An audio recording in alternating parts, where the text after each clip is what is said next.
The following episode was recorded in front of a live streaming audience on Sunday, February the 8th, 2026.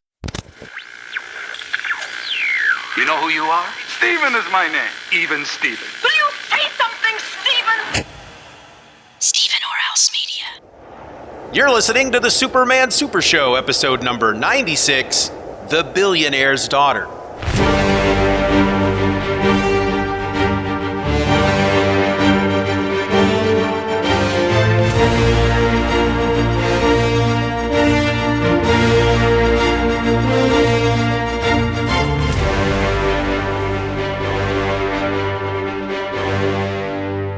Hello and welcome to the Superman Super Show. I'm a host. My name is Steeven, and 1,000 miles over there to my right is another host, Mr. Ed Moore. Ed, how you doing? I am here surviving this nasty-ass winter we've decided to have this year. Oh, what's it like there right now? It is in the mid-teens. There's snow on the ground, probably 3 or 4 inches, and then underneath that is like probably 1.5 inches or 2 inches of ice. Oh, yikes. It's overcast. It's not doing anything today. I don't think it's supposed to. It might get into the mid-20s, but tomorrow it's supposed to be in the 40s and the next day in the 50s with rain. So we're holding out and looking forward to that. Nice. Do you want to know what the temperature here is right now? Sure. 45. Shut up. Yeah. Do you want to know what it's going to get to? 45? 63. Really? Wow. Yeah. I don't know what's going on over here the last couple of days. We got a little heat wave going on. No doubt. They're in the flyover country. You guys are, all balmy and shit. Oh, Bill from Long Island says that it warmed up to 8 degrees on Friday. Yikes. See, my wife's feeling is since we were like around 8 to 12 degrees a couple of weeks ago, and we had the big snowstorm that everybody had. Now that it's getting warm again, that only means something really bad weather-wise is going to happen around here. Well, it could be. I mean, it used to be, this time of year, I remember growing up, winter started phasing out. It was going to warm up here in just a little while. And now I know I do not discount snow until I get to like mid-April in this part of the country. Yeah. Because we have had some of the nastiest snowstorms around Easter. Yep.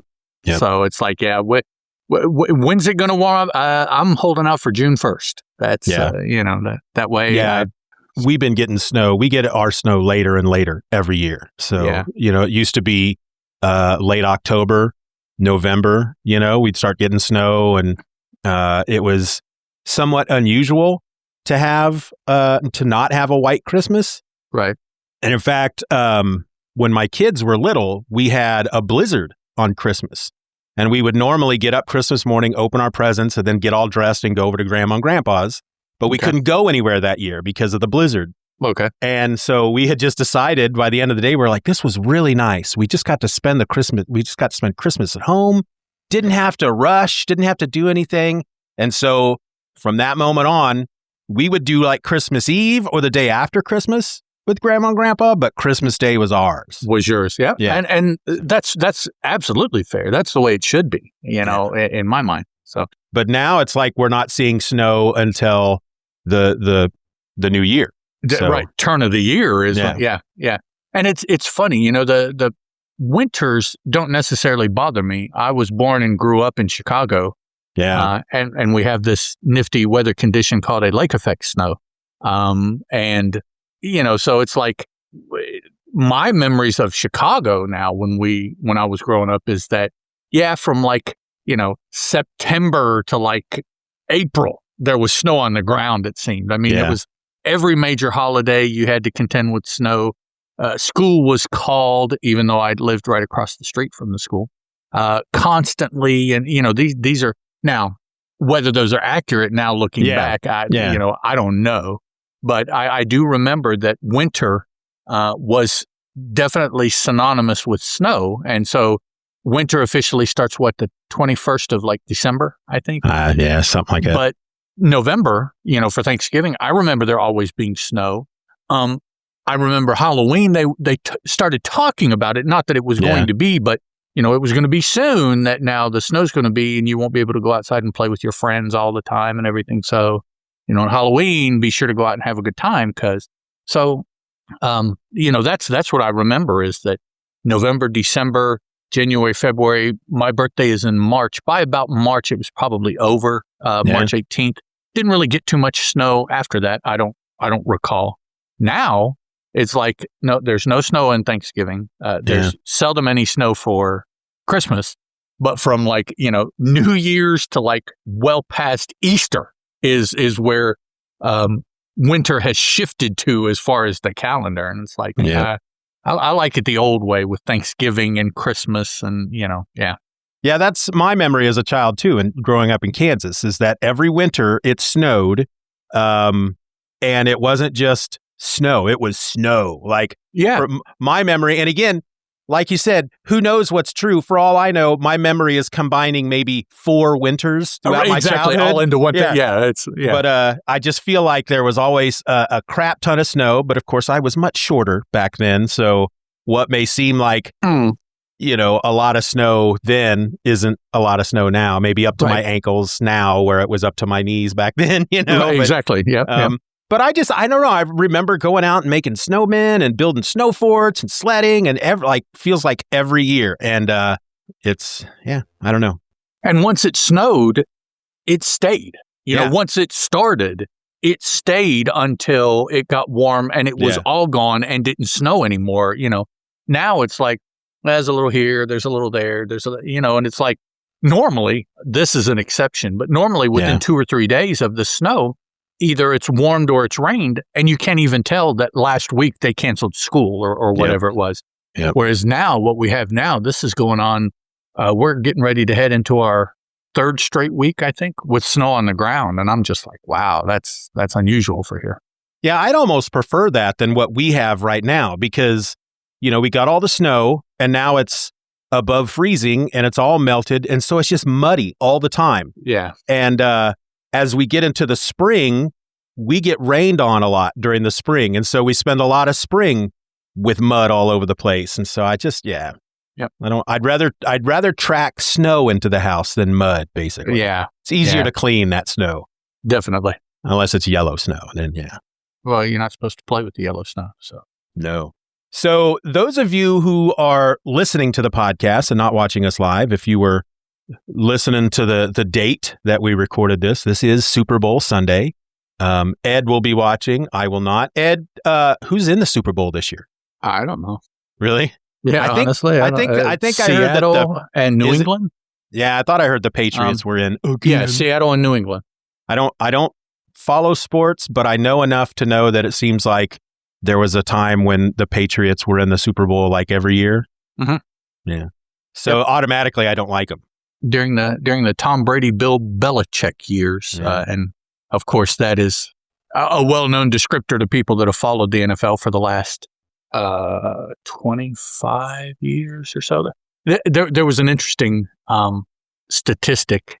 I think it was 20 years. Over the last 20 years, last year, although it changed this year because of New England, but last year, or let me think. No, never mind. I'm not even going to go there because I'm not sure what I'm saying. So there must have been a time not that long ago when the Patriots weren't all that good.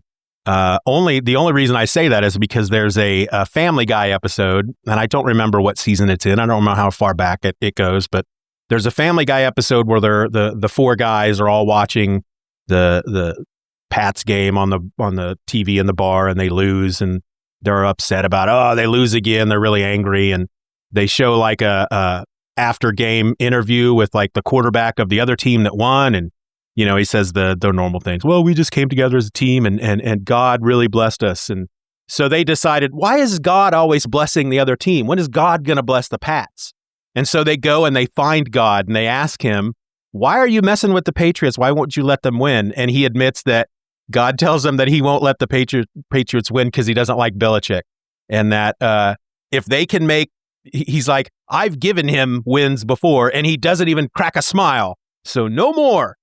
And so he tells them if they can make Bill Belichick smile, he'll let the Patriots win again. Okay. And so that's their mission. Look, God, why you gotta hurt Patriots fans? These are good, drunk people who work hard to get absolutely nowhere in life. There are 3 million fishermen and only 7 fish left in the sea. But they live to watch football. Many of them still on Zenith or Sylvania television sets. Please, God, we're begging you. Leave football alone. It's all we got. Yeah, there was, when Tom Brady was a quarterback, it seems like the Patriots were always at the top of the heap. After he left, it didn't happen so much, and that's when the Kansas City Chiefs kind of took over as being the preeminent team. Now, interestingly enough, the Chiefs maybe are on a downtrend or maybe just had a bad year. You can't tell until in the future. But oddly enough, the Patriots seem to have found at least a momentary solution. I don't think, even with the quarterback that they have, knowing the way that professional football is run nowadays, I don't think this is like setting the Patriots up for another 20-year run like they had under Brady and Belichick. I don't think really any team will be able to do that because, well, just a variety of reasons. Money is the biggest reason. People chase the money now, and so they're not as apt to stay together as a team. So any good team has a window of probably 2 or 3 years before it fractures and people start chasing money somewhere else, and the team gets upset because we didn't win everything this year, so they get rid of the head coach. And so that, it's just so variable. Everybody, regardless of who it is or why, they want to win now. They want to win this year. Yep. Well, New England started off building a team to win, and then once the team started winning, for the most part, everybody involved just left it alone. Now, they did lose people, and they brought in new people, players and whatnot and stuff. But the core, the quarterback and the head coach, stayed together, and they worked well together, and so they had a nice long run. Nowadays, I just don't think you can set something up like that to have it last for 15, 20 years. Is Tom Brady, is he the deflated football guy? No, he's a commentator now. Well, who's the quarterback? Wasn't there a scandal where the football was slightly deflated, which made that was Tom Brady or whatever in the Super Bowl. I think is when that was because it was real cold, and so apparently, of course, a less full football is a little easier to squeeze and to hold on to in the cold. To grab. Yep. And so, well, you say that, and that was a thing. But I just found out that this year, and I don't know if this is the first year, it might be the first year, but this year, every team is supposed to set aside 3 footballs for kicking only. Oh, That's all they're supposed to be used for whatever reason. I don't know if they're more inflated than the regular or less inflated or what the deal is, but there must be something different about that football that it's just both teams. So that's why a lot of times you will see team people and the ball boy and whatnot, when a football is kicked, they will try really hard to get that ball back because they only have 3 that they can use. So they keep up with them a lot. I know you've seen scenes during the game where a player will catch a football or run it in, get a touchdown, and then in celebration will fling the football into the stands. Yeah. Well, that's okay. But if they try to do that with a ball that they have kicked, like a winning field goal or something like that, they will just about tackle them to keep hold of that ball because they can't get rid of those balls. Crazy. So I don't know what they have done differently to those, but yeah, I've noticed that this year. Well, before we wrap up our weather and sports segment here on the Superman Super Show, sports makes me think of a podcast that I'm going to recommend. It's called Broomgate, a curling scandal. And it's a documentary style podcast, limited series, and it's all about the brooms that they use in curling, and how at one point there wasn't like a standard, and how as far as the bristles and the thickness and the what they were made from and all that stuff, and how something had happened to then make it. They started making standard rules for the types of brooms you could use. It's pretty interesting. It's kind of tongue in cheek because it's a curling scandal, but still, it's if you've ever wanted to know anything about curling other than just the stone and the broom, it's quite interesting. It's quite interesting. Cool. All right. All right, so today we're looking at The Billionaire's Daughter, the Superman tale that appeared in Action Comics number 40. It was written by Jerry Siegel with art by John Sikela. Action Comics number 40 has a cover date of September 1941, but according to Mike's Amazing World of Comics at mikesamazingworld.com, this issue may have hit the stands on July 22nd, 1941, the day before my birthday, if I was alive in 1941.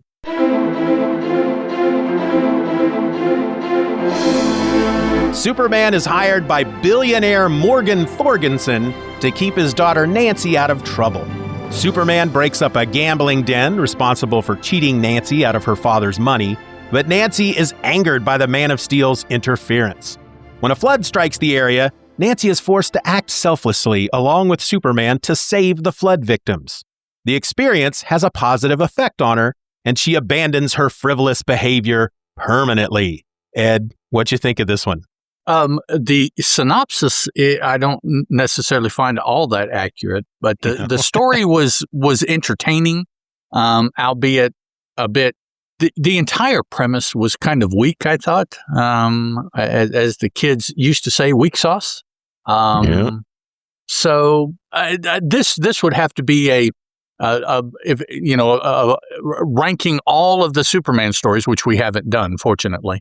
And I say fortunately because that would be very difficult to do, one to the bottom. I mean, but this is, if you ranked them, this would be in the lower middle to lower portion as far as memorable for a variety of reasons, I think. So at the time reading it, yes, it's entertaining. But once you close the book, you're like, okay, what's next on the stack? And you just keep going. I read this about an hour ago. I have a real love-hate relationship with this story. Okay. Speaking in general terms, Action Comics number 1, he is known as the champion of the oppressed. Right. 40 issues later, not really living up to that title in this issue. He's not. The only oppressed people, I guess, he was helping were those caught in the flood. Yes. The general public. Yeah. And we'll obviously we'll talk. We'll get into a deeper conversation about all this as we go through the issue. But the only saving grace that this issue had for me was that it seems to have amped up his powers a bit, because he carries a house at one point. I don't think we've seen him lift anything that big before. No. Okay. Yeah. He digs that mile-long trench in moments. So, but he also does not fly. Not really. He does and he doesn't. In one particular scene, it's obvious he is not flying. So, yeah. So it was, I really enjoyed seeing those scenes, seeing him use his powers in ways being that Superman. Yeah, being Superman. But other than that, I mean, I'll just say this. The whole time, all I'm thinking about is I just want to grab that billionaire and go, dude, just cut her off. If you're that worried about it, just cut her off. I have an interesting, you'll probably find this interesting comment once we set up that part of the story. There's a real life observation that I can add to that. So and when you think about the fact that, I mean, were there any billionaires back then? I mean, if there were, there might have been one, and this guy was it. The billionaire thing wasn't as, nowadays we got a bunch of billionaires and we all hate them, and so it's funny how that we go back to issue 1, Superman's kind of, he's a man of the people. And I'm not saying he's not anymore. It's just that this one issue, I don't know what Siegel had going on that he decided to have Superman billionaires. Yeah. Not only help a billionaire. And what was his price? Do you remember what his price was for helping him? $100,000 donation. $100,000 donation to a charity. That's like what, $10 for a billionaire? Yeah, but back then that was a lot of money. No, it was. Yes. As far as the times, now as far as what the billionaire, that's nothing. That's the change that falls out of his pocket when he pulls out his wad to do something. I mean, that's I mean, whether you're a billionaire in the 40s or a billionaire now, $100,000 to you is, it's like $10. It's like $1. It's nothing. I meant to look up the percentage, but I forgot. You make and lose that on a daily basis easily in your dealings. So, and then Superman's, he kidnaps the woman, forces her back into her father's home. I'm just, that's Superman. Come on. I'm very glad that this issue isn't part of the collection that I gave my daughter. She'll read this one day and it's going to piss her off. I'll tell you that. Well, all right. You want to, no, go ahead. No, that's fine. I was just going to say, you want to go ahead and take us through this freaking issue? Let's do it then.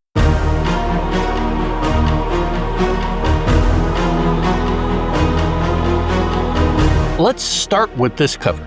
Yeah. This is definitely a World War II Superman fighting at least against. You assume you know whose side he's on, but we definitely see he's punching a tank.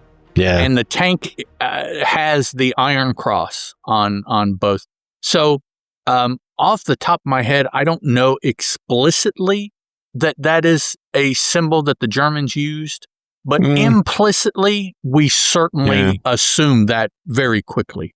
I would have to look over all of their flags and memorabilia, their award medals that they gave their soldiers and everything like that.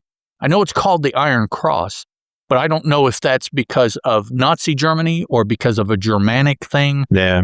Much like the swastika is not a Nazi creation. It's like an Aztecian or Incan or something like that they use. So it's like even that is not theirs, but unfortunately it has come to be associated with it so much so that symbol, I believe, to this day is banned in Germany. You get into legal problems if you. So it's like, but it's not even theirs. I mean, this is something that existed well before the Nazis ever whatever, but now it's so tainted that it's like, we don't want to see it at all. And in fact, if you ever buy a Kiss album in Germany or see anything with the Kiss logo on it in Germany, they had to change the S's because the S looks too much like the SS. Right. And so the Kiss logo has different, I think they're backwards or something. But see, that's, and, which is kind of interesting nowadays in consideration of all the many things that people here in the U.S. at least, get away with as far as symbology.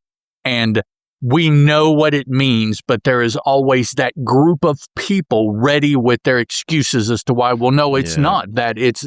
And the rest of us are sitting here like, well, no, obviously that's what they intended to do. Yeah. They appropriated it. And It's like if somebody tattoos a swastika on their chest and then the people who excuse them are like, well, I mean, really, they're hearkening back to the Aztec culture or wherever it originally came. No, they're not. That's where it came from. Yes. Yeah. It's easy to, but the reason they did it, no, that's not why. Why are you going to put an ancient Aztec symbol on the back of your freaking neck? Right. I mean, come on, in the middle of your forehead. What? Please. Yeah. Okay. But back to this cover, the tanks actually look like German tanks. Okay. The way that the German tanks were built, they certainly don't look like Sherman tanks. No. Which is what the U.S. used. And the U.S., they didn't use Sherman tanks. That wasn't their only tank. But this feels, it's even the tanks that the U.S., maybe, I don't know what England used. But I know that the German tanks were very boxy like these. Mm-hmm. So. Well, and even... It's interesting to me that they are not coming right out and telling you what this is, but they're doing everything they can to make you to feel, to implicate what they are trying to say. It's like, well, at this point, if this is a German tank, instead of these iron crosses, why don't you just put swastikas on there and we'll know for sure it's a Nazi tank that he's punching? Why this game of, well, we can't really tell you, but we want to tell you. And it's come up before on these covers. It's like, so I don't know why that is. Yeah, they're not quite ready. But I think the most important question we need to ask about this cover is, what does it have to do with the story at all? Well, absolutely nothing. Absolutely nothing. Yeah. There look like you had a theory. And then, I can't say absolutely nothing. Superman is in both. Yes, that is true. That's Now, I don't think that Superman, I don't remember him in the story punching anything. So even to that extent, it deviates. But Superman is in both. He's on the cover and he is in the story we're going to talk about, which is also the very first story in this issue of Action. And that's been the way for Superman for a while. So he's got the masthead, obviously, because he's on the cover, but he also has the honor position of being the first story. So you can buy Action, you can read the first story, and then you can throw it away because all you wanted was the Superman. Yeah. So it's right there. Yeah. But nothing. Unless, these tanks were purchased by they were financed by millionaires or something. Maybe Morgan Thorgenson is made all his money dealing weapons. Right. And we don't necessarily need to know that for the story, but the truth is yes. That's what they're telling us here. He's a war profiteer. He's a 1941 Tony Stark. Yes. Is what he is. He's a weapons manufacturer. Now, tangentially, the splash panel does connect to the story, but not the image that we see is not an image that's portrayed in the story or even spoken of in the story. Yeah. But I believe the situation of the splash panel is similar to a situation that we find in the story. So by extension, this is possibly something that happened in that portion of the story, and we just never saw it. It was not off panel. Yeah. So that's very, very possible. Bill from Long Island says, reading Golden Age Marvel, they seem more willing to explicitly name the bad guys as Germans and Nazis. DC seems to be hesitant to name them directly. I wonder, though, the Golden Age Marvel comics you're reading, what year are they from? Because I know that at this point in history, with DC being what did I say? This is July 1941. Mm-hmm. We haven't entered the war yet, so maybe, but didn't the first issue of Captain America's comic from Kirby and that's true, had him punching didn't Hitler. That come out in 41 or something like that? And the Warrior 39 to 40. Well, but 39 was not our direct involvement, right? No, so maybe Marvel, maybe they just, because we know that in America at this time, you had the faction of Americans that wanted to get into this war, that felt that we needed to get in there and stop this. But then there was the other faction that's like, no, this isn't our war. We need to stay out of it. So maybe the people running Marvel at the time were the let's get into this war faction. And then the people running DC were, no, this isn't our war. That would be an interesting, correct. That's just where, okay.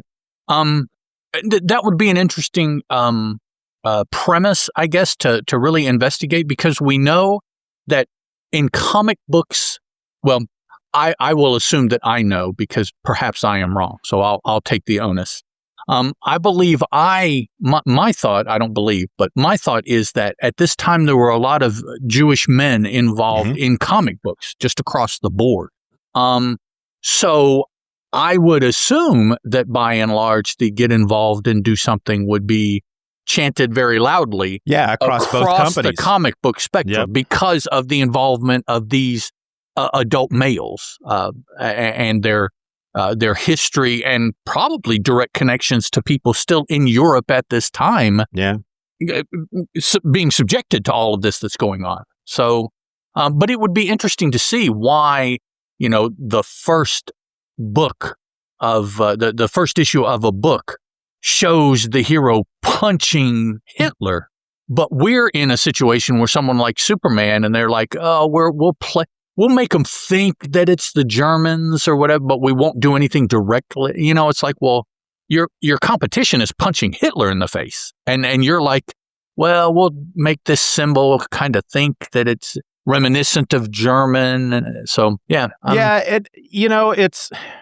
is weird. We'll get to these two comments here in a second, but because we have seen stories that Superman, in these Superman issues that it's obvious that the bad guys are supposed to be Germans or Nazis. It's Bill from Long Island said earlier, it's like they're hesitant to really just go ahead and claim it at this point. So yeah, I'm sure they're very much wanting to get in the war. They're just not quite ready to be as out there as Marvel. What is the reasoning? Who is saying hold back and why would I think ultimately be the question, particularly for DC, whereas over at Marvel, at that same level, they weren't telling them to hold back, or maybe they were, and what we do see is what they didn't hold back, but what they held back would have been much more. I don't know.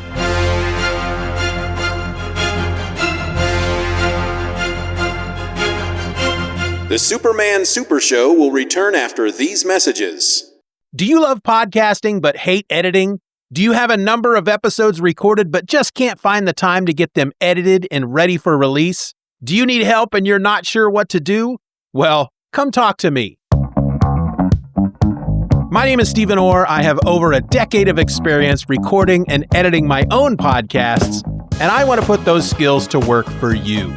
I can remove that background noise. I can reduce silences. I'll remove all of your ums and your uhs, as well as your throat clearings, sneezes, and coughs and such. And I can even add your music and whatnot. And hey, my prices are quite reasonable. Check out edityourpod.com to get started. That's edityourpod.com, or just reach out to me directly. Email edityourpod@gmail.com. Tell me what you need, and I'll tell you how I can help. And more importantly, I'll quote you a cost. edityourpod.com. Get started today.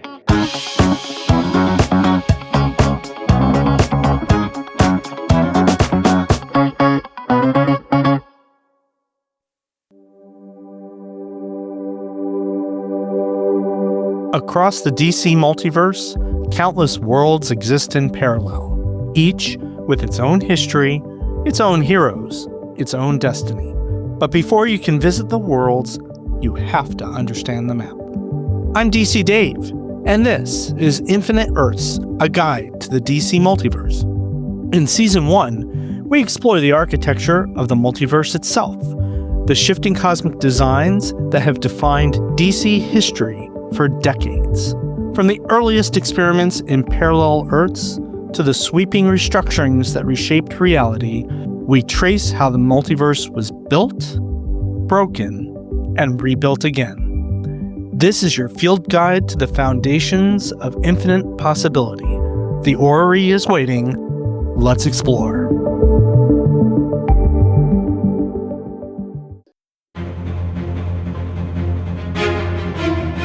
And now back to the Superman Super Show.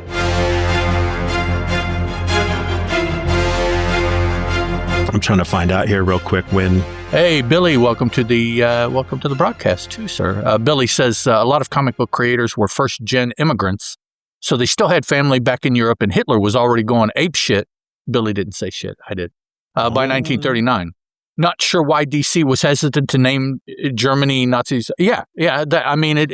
And I suppose even at this point, the only way that we would really know is we would have to be able to go back and speak to the decision makers at the time and find out, because now, this far away from it, if you ask anybody, there's a million years jumbled up in their head, and they're liable to say, well, it was because of this and this. And the truth is they really don't know. They just think they know. Not that they're lying on purpose, but and that's something that you find, I have found with a lot of the current interviews with really old creators, is the stuff they say now doesn't match up with stuff that they said 20 years ago, and certainly doesn't match up with stuff that they would have said much closer to when it occurred. Not necessarily on purpose, but just because of that memory cloud of time that happens as we get older and we have more experiences. Stephen and I were just conflating. I am 57, and I can't be 100% sure of my remembrance of the seasons is accurate, much less something like why someone did or said something, which is, of course, much more important than just something like the seasons that I can't maybe seem to keep straight.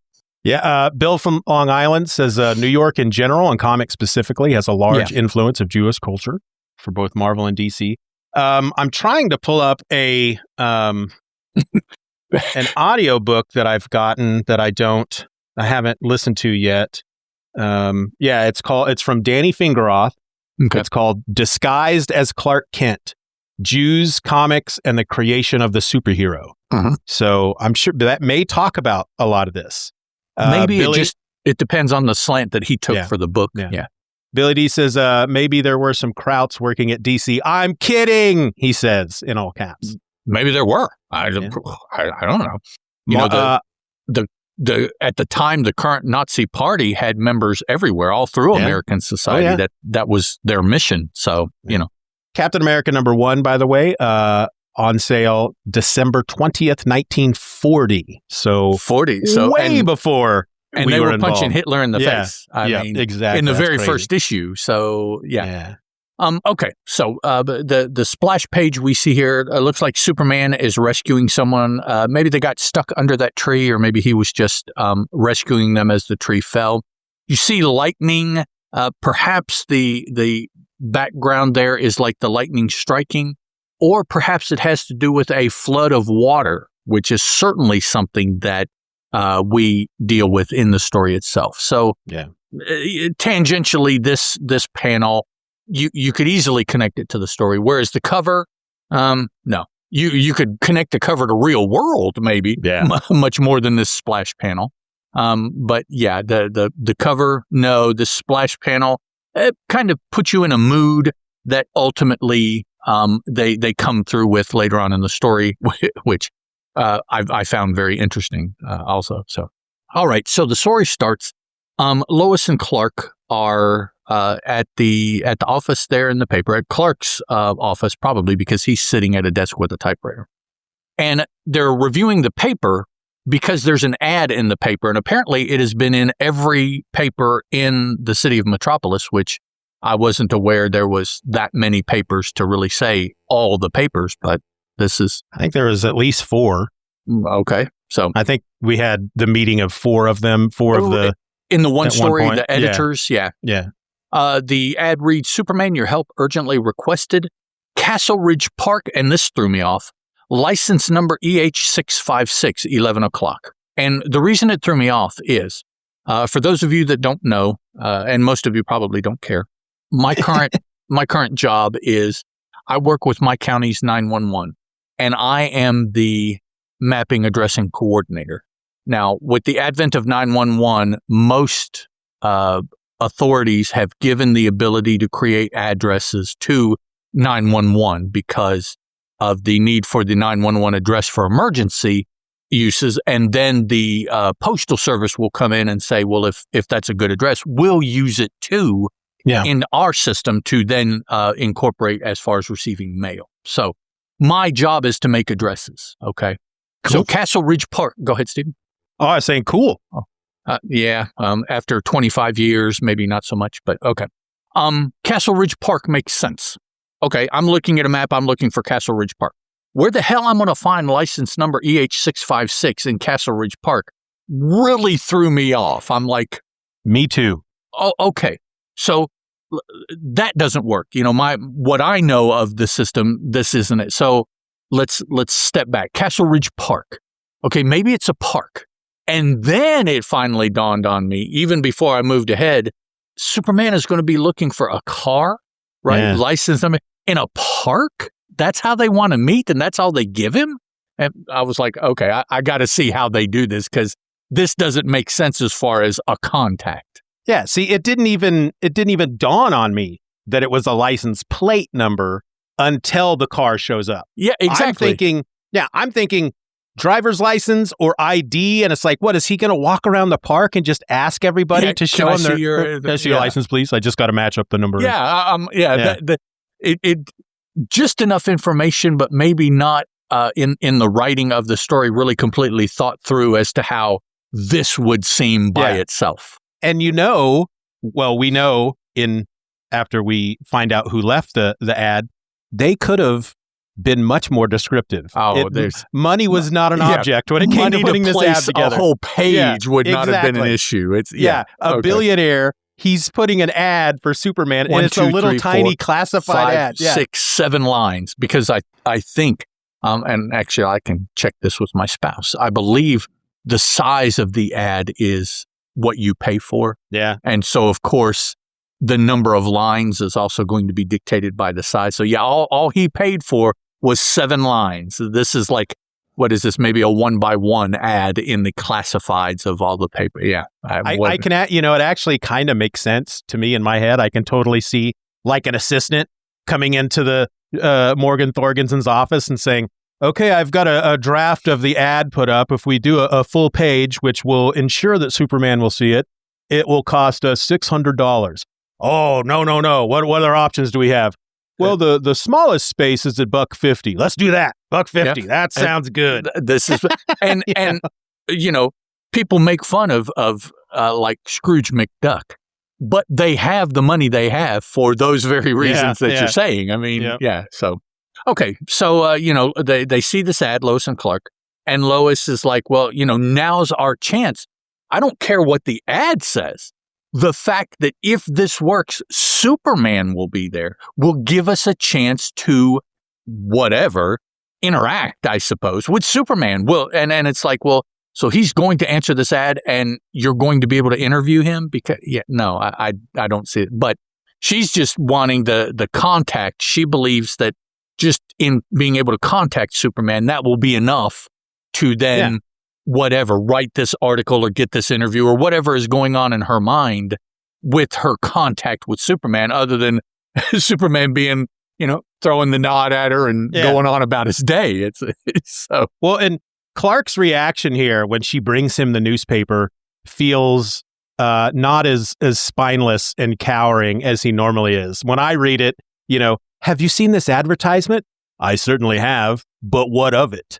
It just seems like, what are you bugging me with this crap for, He's Lois? not going to go anywhere with it at first. He's like, he's waiting for her to take the lead in what's going to go on. He's not presuming anything. Yeah. Yeah. And then, so maybe instead of trying to be cowardly here, he's pretending to just be stupid. Okay. Could be. He doesn't see the potential of the story. Yeah. Like, they're asking for Superman. Yeah. I'm not Superman, so why am I going to be interested in the ad? So, yeah. So later that day, they do go to, and here's where the way that the ad is set up starts making sense. Yeah. The narrator tells us later in Castle Ridge Park. Okay, so now we know. We see here in the background through a gate, we see trees and a bench and people sitting on the bench. Oh, a park. Yeah. An actual. Okay, all right. So there's one question. But then in the word balloons from the characters, Lois says, 5 minutes to 11, keep your eyes open for that license number. And I was like, oh, so Superman is to go to this park at 11 o'clock and contact the person with this license number on their car. It's like... Yeah, I still hadn't gotten that at this point. Yeah, here it made sense to me, which I know is just the same page of the comic. But I mean, at first I'm like, license number EH6. I said, what kind of address is that? That sucks. Yeah. So quickly, Clark says, you walk this way, I'll walk that way. So he quickly splits them up so that when he does, assuming that it's him, finds the car, he will be able to do his Superman thing and Lois will be out of the way. So he changes. His clothing here, you can see all nicely folded on top of a rock, a little boulder there over in some forgotten corner of the park, which is interesting because there's a lot of closed lane here, but all he's taken off is his jacket. Yeah. So it's like, he still has his pants on. So I'm like, well, what is all of this? I see his jacket and then a hat on top of it. But what's this over here next to him? Like the jacket is right under the hat. What is this other little pile over here? Oh, I don't know. That would be the pants, right? Because he took his jacket and pants off, but he's got his pants on. Yeah, I don't know. Yeah. So, can I just say real quick that I really looking at this page. There's the two panels that we have on this page that we see Superman's full chest with the S shield. The S looks really nice. It's a lot less just somebody kind of scribbling in an S there as it has been. I'm really enjoying the art in this. I don't think we've seen this artist do Superman yet, but Sikela. It's very, very, very golden age. Very kind of reminds me a bit of a little bit of CC Beck. Okay. I think it has a very newspaper strippy look to it. I could see this in black and white, and there's enough definition in everything that at a reduced newspaper strip size, everything would still be very visible. Yeah, this is really, you're right. It's very highly detailed. Mm-hmm. Really good, like it. So Lois spies a car, a nice purple car, and this is one of two really sweet looking purple cars that's in this. I don't know why both cars turn out to be purple, but they do, and they're both connected to the same person, Mr. Thorgenson. So maybe millionaires buy purple cars in 1941. I don't know. I can't imagine there were too many cars available for purple in 1941. Yeah. Watching movies and whatnot, although they're always in black and white. So never mind. What I was going to say really doesn't matter. Maybe the Dick Tracy movie had some purple cars because that was based on a comic. And so there was... Yeah, it had mega colors of all kinds of colors, that nice bright yellow overcoat that he had. And Lois spies the car, and as she is either watching maybe or approaching the car, she sees she sees Superman jump inside, and the car speeds off. You did that thing that I always do. I did. You knew you were supposed to be saying Superman, but you were thinking of the word jump at the same time. I'm like 4 or 5 words ahead when Juperman. Yep. Something into it's like, okay. English is hard. It just proves that our brains work way faster than our mouths do. Sure, I'll go with that. That's the entire situation just leaves Lois here kind of stymied in the park. The last we see of her, I think, until the end of the strip, end of the story, is her saying, "Oh, well, this got away. Now I got to find Clark." And I'm thinking, good luck. He's gone for a while. Inside the car, we see Superman talking to a dude also in a purple suit. So purple must have been the color of choice for this story in action. And a bowler hat. Yes, he is smartly dressed. He's got a bow tie on, which you can hardly see because it's not colored or anything. If he's wearing a purple jacket, I would think that bow tie should be colored too. Maybe not purple, but something. I read him as British. I think it's because of the bowler hat. And is this the same dude that turns out to be his Thorgenson's man that he talks to later? If it is, his name is Pinkley, which that could be a British name. He refers to himself as Thorgenson's secretary. But I get a real butler vibe from him, basically. Yeah. So the first thing he tells Superman is, "Well, you're not here to speak to me. I am just a messenger.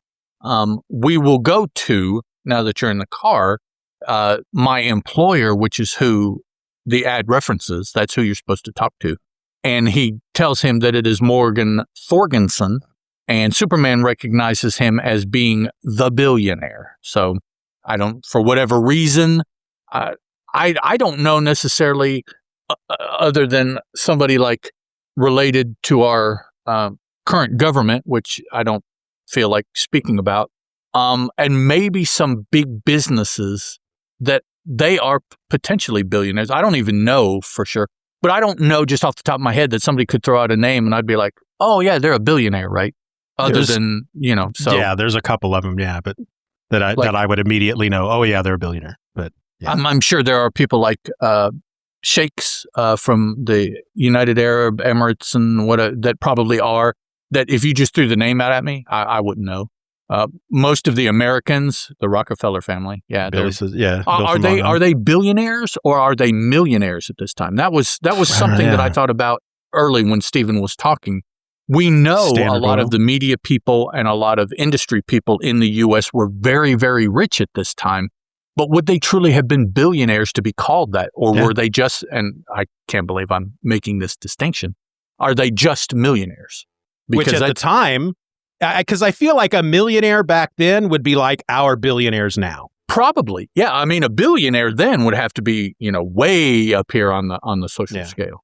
So, Standard Oil, hard to calculate totally. Yeah. Oh, yeah. It's I'm not necessarily arguing, just more questioning. Yeah, just curious. There are names that are going through my head from history And I'm wondering, they were very, very rich, but were they that rich? Was it even possible at this time to be that rich, to truly be a billionaire, owning railroad and the dude that was a newspaper mogul, and then somebody like the Rockefellers?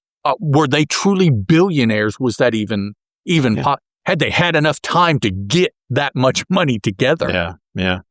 So, which is kind of nitpicking, but still, nowadays you can make hundreds of millions of dollars in a day. Yeah. With crypto and with stocks and selling of companies and whatnot. So becoming a millionaire today is in essence a piece of cake. At this time, it took a while for you to amass that kind of money and officially become a millionaire. A billionaire, I can't imagine what it would have taken. Well, and I think of the Austin Power movies, right? The very first one, Dr. Evil and Austin Powers, of course, they are woken up in around the late 90s. Mm-hmm. And there's the scene where Dr. Evil is telling, the world's government officials, do this. I'm gonna destroy the world unless you give me $1 million. And they're all like, $1 million? That's nothing these days. And so he has to change it to like $100 million. But then there's the movie where he goes back to the 60s and he asks, he does the same thing. He goes, $1 billion. And they just laugh their asses off. Nobody's got $1 billion. Yeah, exactly. So I don't know. I want to point out, I love Superman's reaction here when he gets into the car and he asks the guy, who is your employer? And the guy says, Morgan Thorgenson. You've heard of him, no doubt. Superman's reaction is, who hasn't? Thorgenson, the billionaire? Say, this promises to be interesting. For Superman, yeah. I don't know that we've seen Superman say at this point, say, he seems really excited, like a little kid. They drive up. Superman gets out, meets Thorgenson here. Lot of text on this page. As a matter of fact, I'm not. It's not myself. I'm asking you to help. He tells Superman because Superman, is like, well, you're a billionaire. What kind of help would you need from me? You could pay for whatever. First, your secretary tells me that he's not the one who needs help. Then you tell me the same about yourself. What I'd like to know is who, if anyone, does need my assistance. And Thorgenson says, my daughter. Okay, here, let me interject real life. Again, working at 911, we average probably a call a week of someone asking for police officers to set someone in their family straight, usually children. I kid you not. They call 911 saying that my daughter is completely out of hand. She won't do anything I say. Can you have an officer? No, ma'am. The law enforcement does not do that. That's not. Yeah. No, ma'am. Sorry. That's. We can say, perhaps get you in touch with somebody from social services, or maybe some of these other governmental programs. But we don't send officers to jerk a knot in somebody's tail. That's not. Maybe the movie that you watched they do, but real life, no, that's not. Yeah, it's not how it's done. So. That came to mind when I was reading this. I'm like, this is funny because it's in a comic book, but we get these calls at 911. Yep. So that's funny. Nancy, if what I read in the papers is correct, your daughter feels quite self-sufficient, as she probably is making the news for everything she's doing, all the trouble she's getting into by the sounds of it with what we see in the rest of the story. So it's like, maybe that's how Superman knows that Thorgenson is a billionaire, because his daughter stays in the news so much. Yeah. And of course, any good news person is going to connect and say, oh, by the way, this is Thorgenson's daughter. So who to blame rather than her. Go for the deep pockets, not her. So we have the little, like you said, a lot of text here, basically saying that she is not doing what Thorgenson, whatever, asks her to do, requires of her to do, expects her to do, whatever. The daughter doing as the father has instructed is not occurring. He has tried everything. He's out of ideas, and he thought that perhaps Superman, a superpowered alien from another planet, could use his superpowers to make her, it's like, what? What exactly are you wanting Superman to do? He can twist her head off and pull it off her body. Is that what you want? It's I was confused about that at first too, because I almost expected Superman to track her down and then sit her down and say, now let's talk about your lifestyle. Do you think that's something you should be doing? And I wasn't expecting what happens. It's also made pretty clear here that, ultimately his biggest problem with his daughter, like you said, she's not doing what he feels she's supposed to be doing. She's running around town, spending his money, right, and making him look bad. Right. Which I think is the bigger problem for him than the money, is that he's making her look bad. Well, sure. Or she's making him look bad. Right. And the price is that Superman, of course, doesn't want anything, but he says, give $100,000 to your favorite charity as my payment, my side of our agreement.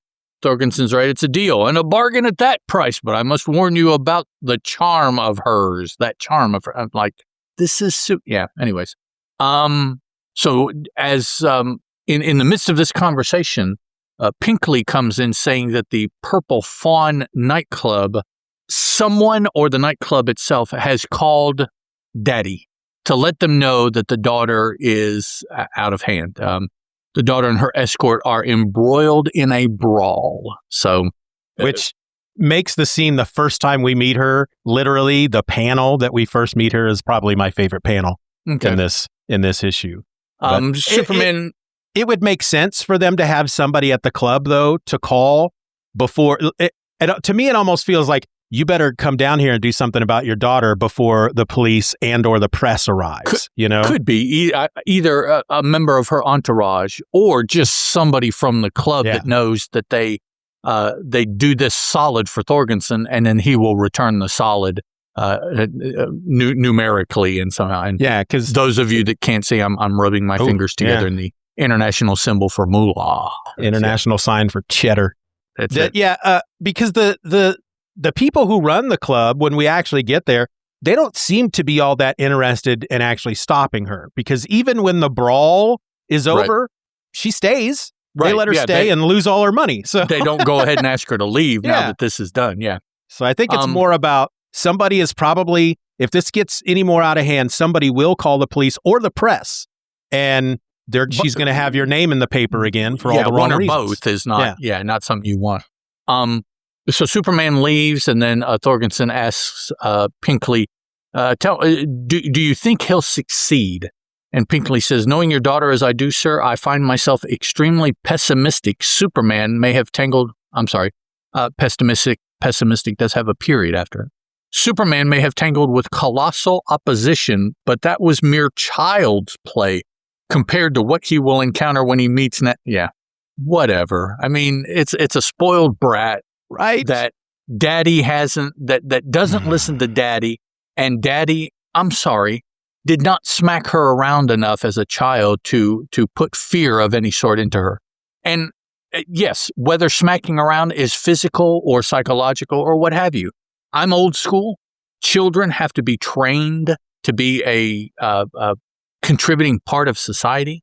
And if you don't train them appropriately, because the whole reason that children exist is to push your buttons as an adult. That's what they're there for, to see how far they can go. And if you don't instruct them that this is the line, you can go this far, but not that far, then they will never know. And their part of society will be very, very negative. They will be a negative part of society unless they learn, because also now, much more than in the past, allow me to step on my soapbox, if the parent doesn't, no one else in society apparently is equipped any longer to impart those sorts of lessons. So if they don't learn it from the parent, they will never learn it, and it will be a problem for the rest of their life. As a parent, you have to impose the limits. You have to give them something to fear so that for the rest of their life, they fear that same thing happening, even though after a period of time, it's highly unlikely that it's going to happen. You're not going to grab a belt when they're 57 years old and whip their ass. That's just not how it works. Or take away their allowance, or, you know, whatever punishments we as parents can impose on our children when they're little. When they get to be an adult, that's not a fear anymore, but it has taught them that there has to be limits. Whether you agree to it or not doesn't matter, because human beings that don't have limits are very problematic. Yeah. That you look, those types of personalities create issues everywhere they go because they don't understand. They have never been told no. They have never been made to stop or not do something. So they don't believe it's possible. And anyways, negative consequences for improper behavior. Exactly. Yeah, Bill from Long Island. Even now, we as an older generation have taught our children that. Even now, if the children did not believe that, there are so many places that those negative consequences aren't even in effect anymore. The children that we have grown up just think that they are. They still believe and see things in a certain way, even though the reality is, no. Those people that used to stop you, they don't even stop you anymore. They don't care. No. So you have to stop yourself.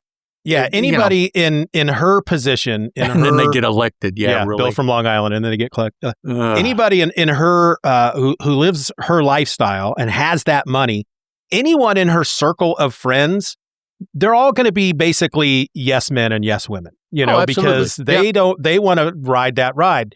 So ultimately, Morgan Thorgenson created her. The way she is now is completely his creation. Yep. And I have to assume, being a rich dad, he probably wasn't there at all to raise her in any way. But I do feel that at this point, if he cuts her off, if he just says, "All right, you don't get any more money, you're out of the house," I bet she'd change her tune pretty quick. Kick her out of the house. Yeah. And cut her off. That way, her entire world, she has to figure out. Well, because she will change immediately. Yeah. Even when because a little later, she decides she's going to run away. And I mean, we'll get to it, but she calls a dude that she's been seeing who has apparently proposed to her a number of times. Right. He only wants to marry her for, quote, her money, but it's not her money. She even says earlier in the issue that it's her dad's money. So the idea that she could marry this guy that her dad doesn't want her to marry, but he'd still support her monetarily, But is that the thing?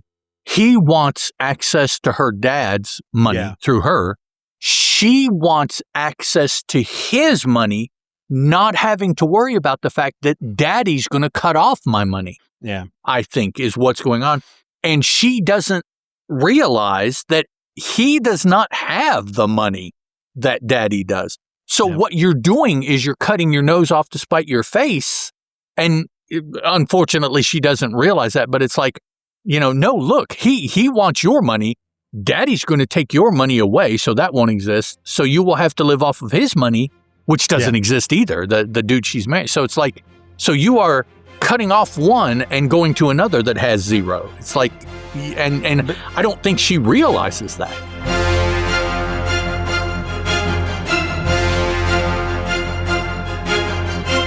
The Superman Super Show will return after these messages. Hey there, comic fans and children of the 80s. My name is Steeven, and I would like to invite you to join me on another G.I. Joe podcast. If you grew up yelling, "Yo, Joe!" or flipping through dog-eared issues of G.I. Joe, A Real American Hero, this is the show for you. Each episode, we're tackling one issue of the classic Marvel comic series, starting all the way back in 1982. We'll break down the stories, the artwork, the characters, the wild twists, the covert missions, everything that made this series one of the most surprisingly rich comic runs of the decade. We'll follow the rise of Snake Eyes, the schemes of Cobra Commander, the battles, the vehicles, the ninjas, the chaos, and the totally over-the-top, totally awesome storytelling that defined 80s action. Whether you're reliving your childhood or discovering these comics for the first time, I'm here to guide you through it all with excitement, insight, and plenty of nostalgia. So grab your gear and join the team, because the mission begins now.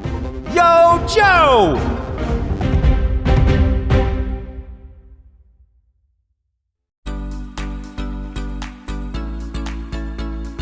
Maybe I can do a podcast about comic books. No, everybody does a podcast about comic books. Maybe I could do a podcast about TV shows. Now, there's a lot of podcasts out there covering TV shows. I know, a podcast about movies. It's too general. A lot of people do podcasts about movies. Star Wars movies. No, everybody talks about Star Wars movies. I need to do a podcast that covers movies and television shows and comics and all the pop culture I loved growing up. Wait a minute. The Pop Culture Basement Podcast, hosted by me, Mike Jamison, covering all the pop culture that I consumed and that we consumed during our formative years. Now available on all reputable podcast platforms. Join us down in the basement.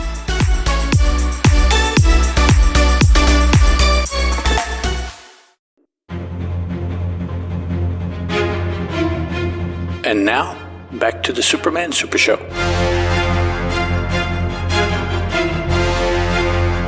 Well, and it's such a stupid thing to kind of really, as far as a story plot, be picking at. But it's one of those things that, whenever they do something fantastical with superpowers and whatnot that doesn't make sense, we as comic fans don't really care. It's a comic book, superpowers, it's okay. But when they take something that's based in reality and they do it wrong, that's when we all jump all over it. That would never happen, And so there's something about this guy that she again, we'll get there in a minute. She calls him, bring a ladder. I know you wanted to marry me. Bring a ladder. Come get me. We'll elope. And he's like, yes, I'm finally going to get her money. You're going to be debt free. You've got it made, buddy. For him to just assume that if he steals this guy's daughter out of his house, takes her somewhere and elopes with her, that he's still going to support the two of them. That, to me, that just tells me that this guy's an idiot. Well, yeah. Yeah. And also, let me go ahead and say now, for the listening to the podcast, because there's not too many listening live, but listening to the podcast, if my views on child rearment have offended you in any way, it was not my intent to offend. My thoughts are a very old school, very traditional kind of child rearing, but you have every right to be offended, and I'm okay that you're offended. And honestly, I don't really care that you're offended. That's up to you. That's your call. I have two sons. I have done things my way. You absolutely can do them yours. I am not going to step in and say that you should or shouldn't or whatever. So, you do or have done you or whatever. But very old school. Yes, that's the way my mother and father brought me up. That's the way I have brought up my children. And how they bring up their children, I have no idea, but that will be entirely up to them. They will have to bear the brunt of their choices, just as I have borne the brunt of my choices. That's all we can do. You make a call, you stick to that call, and then you just bear the brunt of the consequences of what that is. So, Bill from Long Island says, headcanon, she has a trust she will inherit when she turns so many years old. And I thought of that too. This is quite possible. That's why the dude is marrying her, not necessarily direct access to daddy, but because he knows at some point soon she will come into her portion of daddy's money that she can control. And so he will be able to control by extension of being married to her. And of course, because men are in charge at this time. And so, whatever. Yeah, I thought of that exact same thing. I just kind of wish they would have said it. Done something about that as far as, at this point, still getting a dowry and everything like that. And so, yeah. But again, the audience, I think, the audience at this point were kids. Oh, yeah. It's not until we enter the war and soldiers are sent a lot of comic books because they need stuff to read and do while they're out doing their things. And, when the adults start really getting into comics. But mainly, I'm not saying there weren't adults reading comics at this time, but the main audience were kids. And so they didn't feel it was necessary to go into inheritance laws and trusts and stuff like that. Yeah. So that makes sense. Having said that, Steven, that brings to mind something that we were speaking about earlier as far as how Marvel and DC were handling depicting wartime. Mm-hmm. It seems like I have read that there were different philosophies about what they wanted the soldiers to see in the comic books.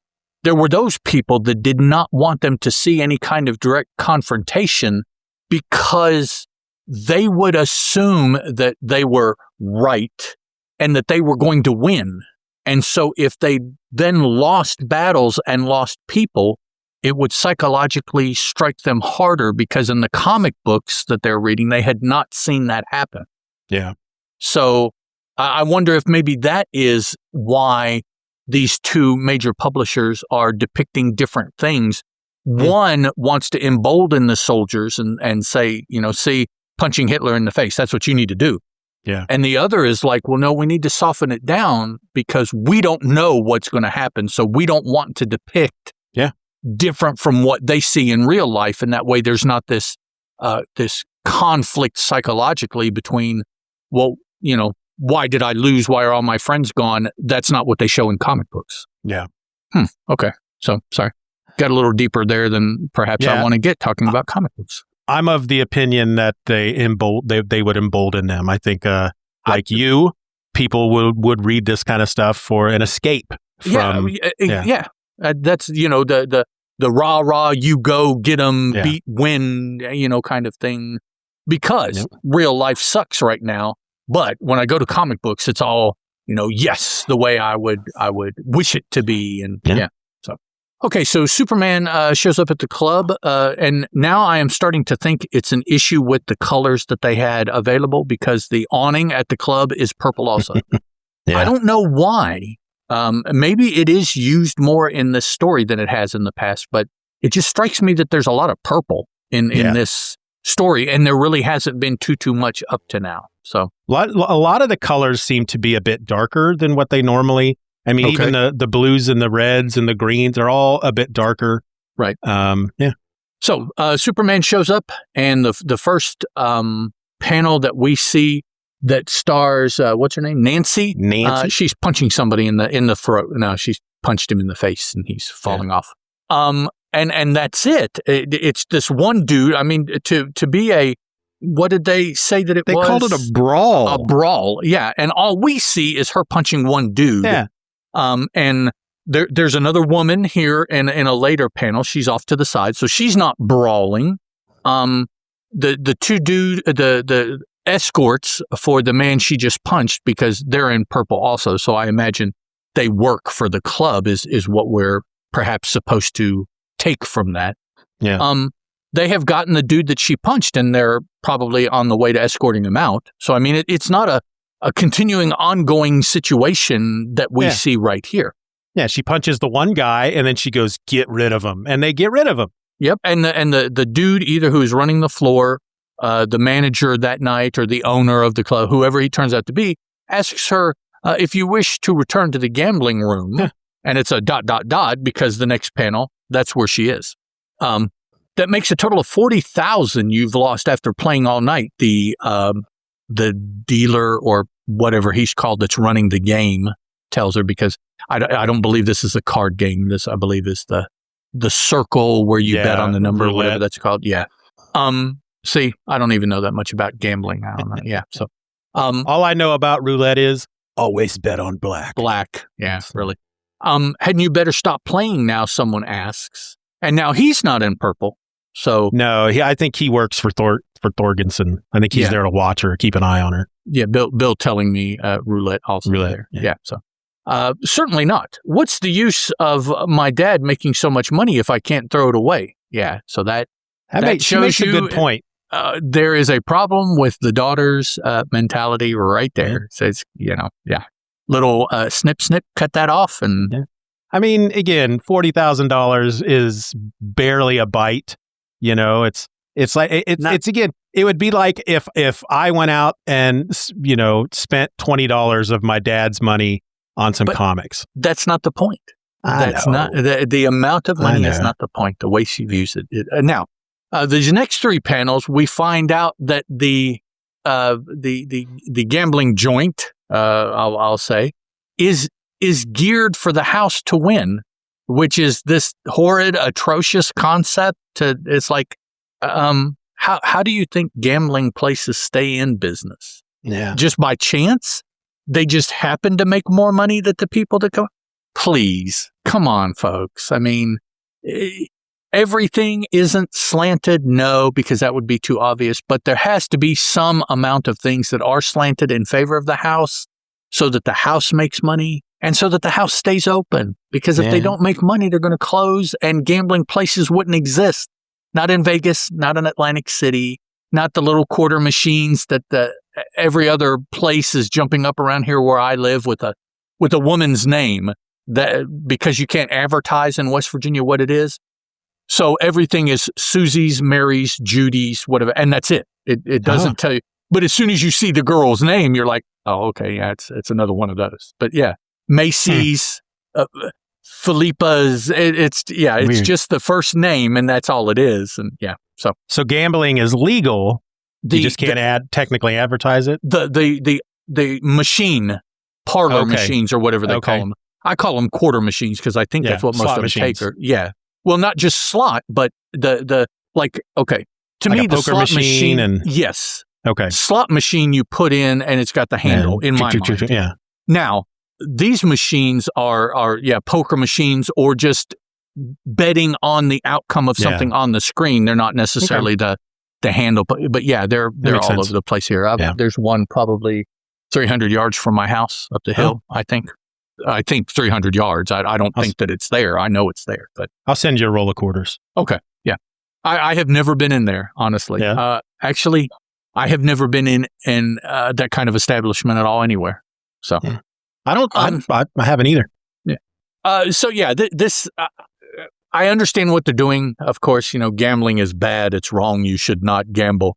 And they show that the house is at fault because at least this is probably the bottom of the roulette table. It's rigged, and that's bad. That I'm like, oh, come on, get off your high horse on this one. And yeah, so the dude that's running the roulette table, Superman grabs because it's his fault that the roulette table is rigged. So he grabs him up, takes him outside, gets in the air somehow. I'm dragging the dude. I'm not going to address how or why or whatever, but he goes up and then he threatens the dude first with dropping him, hanging on to something, Superman is, that I guess is like a flagpole at the top of a building. I'm not really sure what this is. That's what it looks like. But he's not flying with him. He's stopped and he holds him and threatens to drop him, and then he does. And then before he hits, he catches him, which is this whole thing we've seen Superman play out. Who knows? Classic Superman. Yeah. So the dude is appropriately shook, and Superman tells him, go back in there and see to it that Nancy wins back every cent she lost, which I don't agree with. If she doesn't, I'll finish the job I started. And I guess that means take him back up there and drop him and not catch him this time. Yeah. I'll do it. Just let me alone. So they go back inside. She wins. The managers of the house or whoever is supervising starts to get suspicious because, of course, they know. You should win some. A little bit of winnings, I would imagine, wouldn't bother them at all. But the fact that she has won back $40,000, it doesn't say, but that's too much. Any house either is going to be suspicious and throw you out because you're doing something, or they will just come up and say, hey, you've had a really good night. We're going to go ahead and close this table. Why don't you go ahead and cash out and you're too hot. Go ahead and I would have to assume that she wins more than 40,000, even though Superman told the guy, let her win all her money back.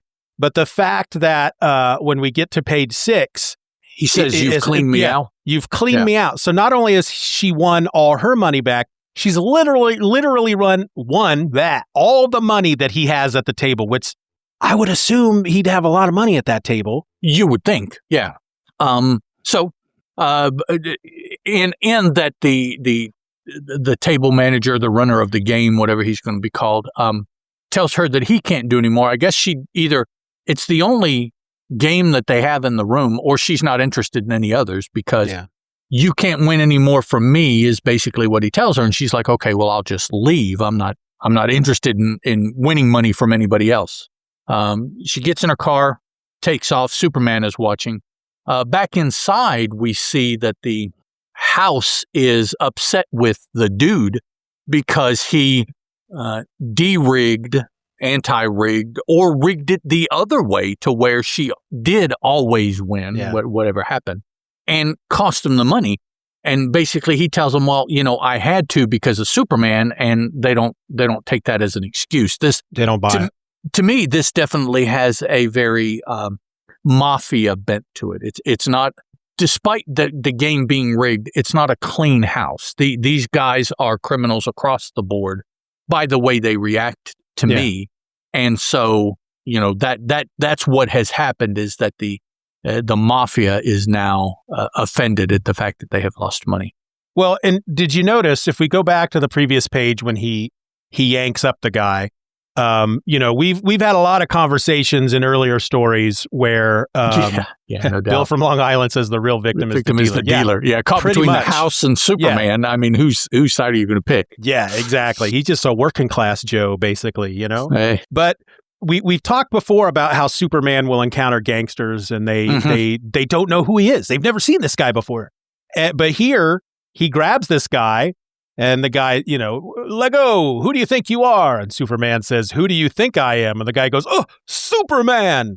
So he's starting to be recognized now, finally. Right. And yet, back at this page where we're at now, when the manager confronts him and he blames it on Superman, the guy tells him he thinks he's lying. And the name, too, I guess, is supposed to imply mafia. Parello. Yeah. Parello. Parello. They're definitely criminals. Yeah. So let's see.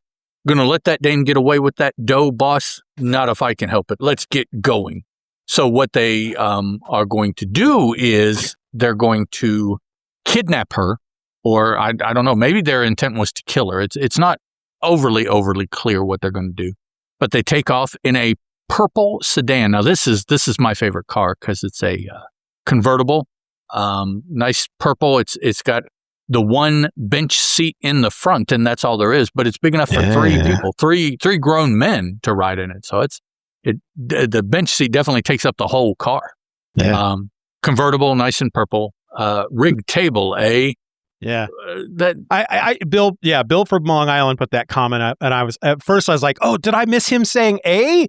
But no, Bill's just playing with the idea that was the situation. It was a rigged table. If Superman had said something out loud, that's what he would have said. Rigged table, eh? So the mobsters from what was the name of the club? The Purple Fawn? Yeah, Purple Fawn. Purple Fawn, okay. Yeah, these guys from the Purple Fawn are going to waylay her somehow. So they get in the car and they go to a place to wait for her because it's a shortcut in the way that she's going. They know where she's going. I assume home, Thorgenson's mansion. So they know a shortcut. They wait for her. And just before she gets there, Superman is tailing her. He's caught up with her after watching her leave. I guess he's been following her. Well, if we go back to the top of the page, he sees her drive off, and then the caption in the next panel says, what Superman's superhearing causes him to overhear. So he hears that whole conversation. So he did just watch her leave, but he stayed around and heard their conversation. So, so I think he followed them. Right. He knows what they're going to do to follow them. And so he does the pretty standard at this point, grab the bumper to hold the car when it accelerates as they're about to attack the girl. So he does that. Now, the next panel is something a little different because it's a convertible. He takes the car and just flips it on its side and throws the men out. That's the first time I think we've really seen that trick that he's doing. I like that. So then he tosses the car to the side and then focuses on the men. But as he is paying attention to the men to go finish up with that, Nancy, in driving by, sees that Superman is doing something with. She recognizes him as Parello, although I don't know how because his back is to her, and it's at night, and it's 25 or 30 yards away, and she's got the super sight, whereas Superman, we just saw, had super hearing earlier in the panel in the page. So Superman tracks down the bad guys as they're trying to run away, grabs them up and throws them in a nearby pond, And then with a great vault, he jumps into the car that Nancy is, which we are told is a roadster and also is a convertible. Which was it? Yeah, it was all the time because we see it here. So, okay. So he jumps into the car with her. Whether you're aware of it or not, I just saved you from a disagreeable experience. Those gamblers were going to steal your winnings from you. And she's like, when I need your help, I'll ask for it. Now, will you please leave? Certainly, but I note you're driving away from your home. May I suggest that you drive the other way? I'll do nothing of the kind. That remains to be seen, he says as he jumps out of the car, to then slide under the car, which this is a recurring trick, and I don't know how necessarily there's enough room for him to do this, but this consistently does it. Yeah, it's weird. This is a fun twist, though, on the old trick. Oh, yes. Now, see, I thought at first that what he did is he got under the car and he was the pivot point and turned the car, is what I thought he was doing. But on down here, it says that he manipulates the steering apparatus. Yeah. So I thought the exact same thing you did because I couldn't figure out how that would even be possible for him. But that's what I thought he was doing. He lifts the car up and turns spins it around and it's accelerating to get away. Yeah. And when he drops it down, it'll take off in the direction he wants it to go. Because, I mean, it does say in the caption, but then a strange thing occurs. The auto rises a foot off the ground and then reverses. So he does pick it up off the ground. So he does do that, but then he must then go spin it. And then once he gets it turned around, then he makes sure that she doesn't.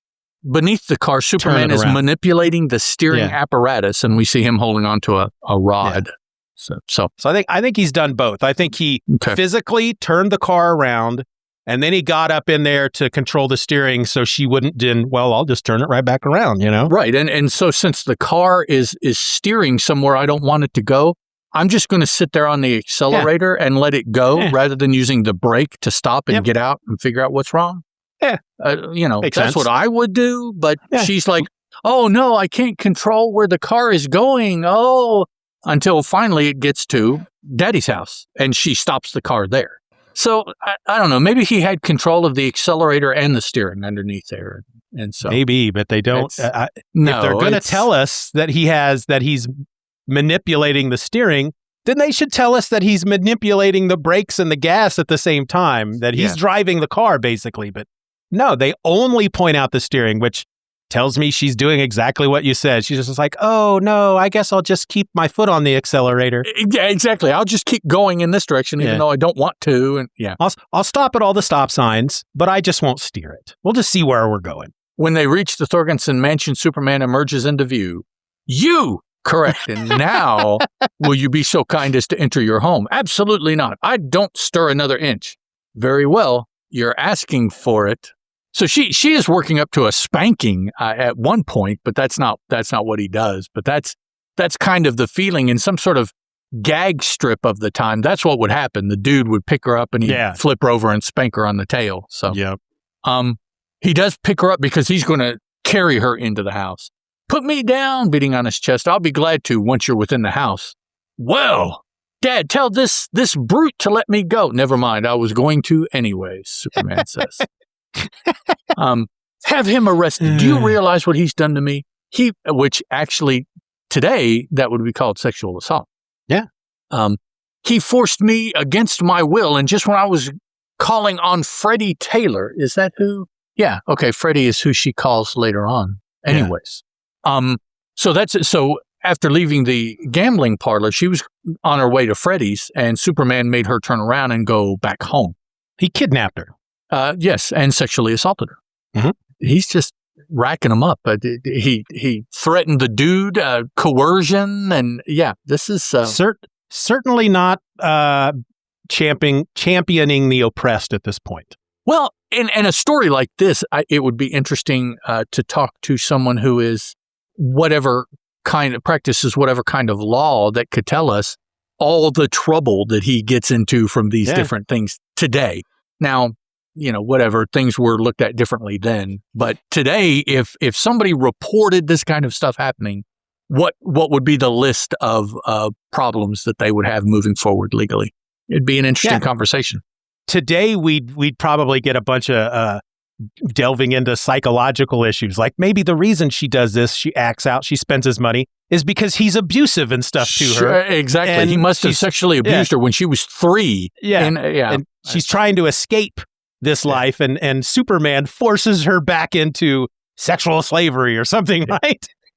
And of course, not that it's funny, but the list of things that he's done wrong has absolutely no meaning other than according to the way things are written, he has broken the law. Because as we see now, breaking the law is not breaking the law nowadays. It's just an opportunity for people to note that you've broken the law because, otherwise nobody does anything when people break the law. Yeah. You just get some social media outrage, basically. I don't know. Yeah. You get, for a day or two until the next time you do it. And they're like, see, tell something. Okay. Taylor, that worthless nincompoop Superman. Oh, Taylor, that worthless nincompoop, again, period. Superman, you've done a fine job bringing Nancy home. So he already is familiar with Freddie Taylor, her dad. He's like, I see it now. You ordered this muscle-bound wrench to keep guard over me. Correct, Nancy, but it's for your own good. And she stomps up to her room. I won't be treated like a child. I'm going to my room. And if you want me ever to speak to you again, you'd better get rid of it. So it's funny. She's not going to be treated like a child, but she very much is acting like a child. Yes, indeed. In what she's saying and the way she's acting. Don't treat me like a child. Okay, I'm acting like a child, but don't treat me like one. I'm gonna sit down right here and have a fit. I'm gonna hold my breath. I want to congratulate you, which I wish my children would have ever tried that growing up, because I'd have been like, go ahead. Let me see. Hold your breath. Let me see what you do. It's because you're going to start breathing again. Exactly. It's like, okay, you want me to? Nah, I'll just let nature take its course, because you'll start and I won't have to do anything at all. Yeah. Keep you, maybe put pillows down if you do it and do manage to pass out and fall, but it's, it'll figure itself out. I want to congratulate you on the masterful way you handled Nancy, Thorgenson says to Superman. Perhaps it's a little too early for congratulations, Superman says. Upstairs, Nancy grabs the phone and calls Freddie. She's like, dog, I can't get to you. The guard dogs are here. I can't get to you. You need to come to me. She does tell him, bring a ladder. I'm in my room. It's on the upper floor, whatever. Bring a ladder, which this panel is funny. And come and rescue me. Freddie's like, Nancy, my dear, you've made me terribly happy. The next panel, if only they had made this car a Woody, maybe the Right. ladder would have been a little bit more believable. I don't know. But it's some kind of yellow sedan with a ladder stuck on the side of the car. Now, it is attached maybe to the wheel well. Maybe that's an attachment there, but it's just trailing down the side of the car, sticking out past the car. The ladder is probably longer than the car. Yeah. But he just jammed that ladder on his sedan and he took off to rescue her. So Freddie shows up, he's got the ladder, takes it off the car and is walking it over to the house to lean it against the house, but then the ladder starts to move with Freddie already. So he must have leaned it against the house, and he's up, by the looks of this, almost to the top, 20 feet off the ground, let's say 15, 20 feet off the ground. And the ladder starts to move. When he looks back to see why, we see that Superman has managed to pick up the ladder and I guess is running, maybe? I can't really tell that Superman is off the ground.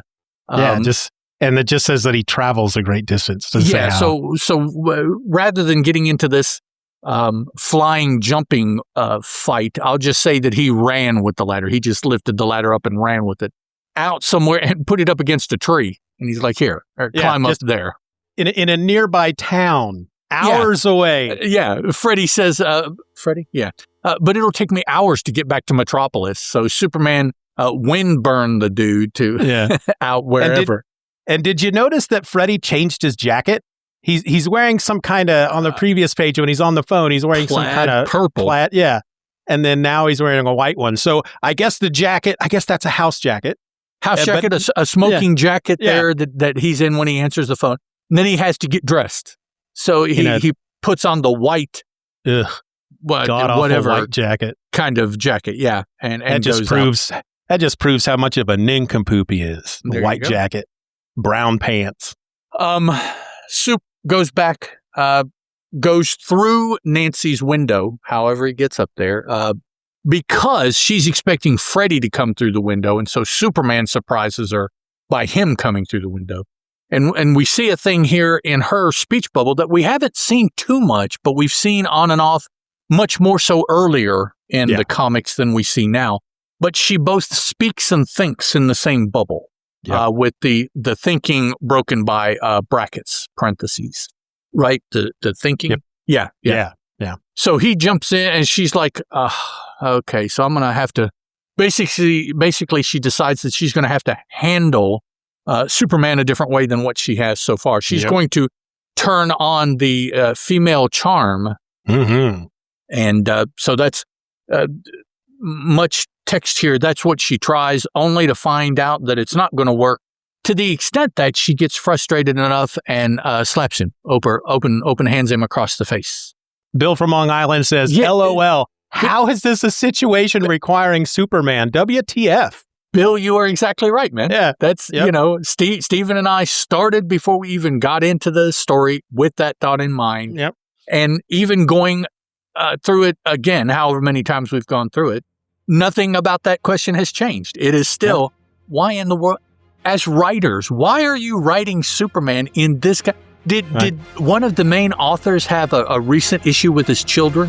And he's like, I don't know. That gives me an idea.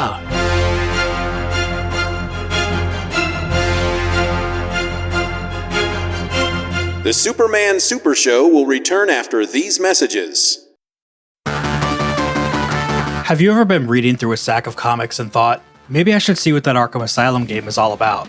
Or been playing Marvel vs. Capcom, felt like you were at a real disadvantage since you didn't know who half the characters were? Well, Play Comics is the show for you. I'm Chris, and each episode we take a look at video games based on comic properties and how well they stick to that source material. So whether you know the comics and want to know how all those games work, or you know the games and want to find out where all this craziness came from, go check out Play Comics at playcomics.com or wherever you find your favorite podcasts.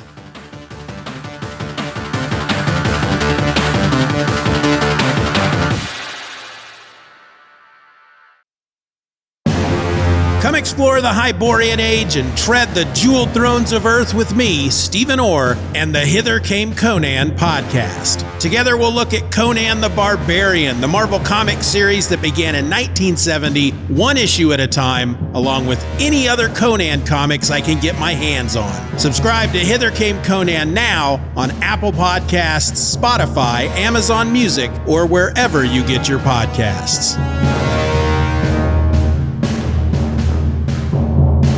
Enough talk!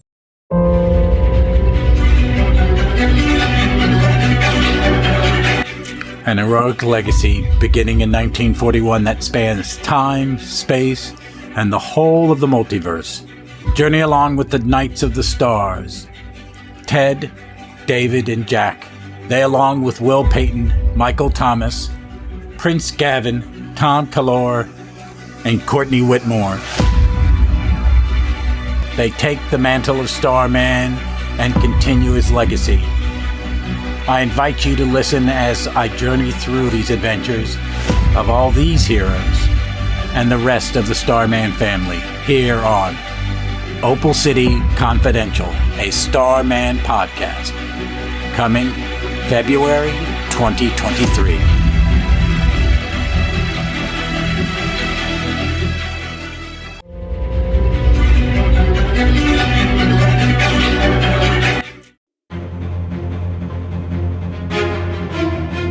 And now, back to the Superman Super Show.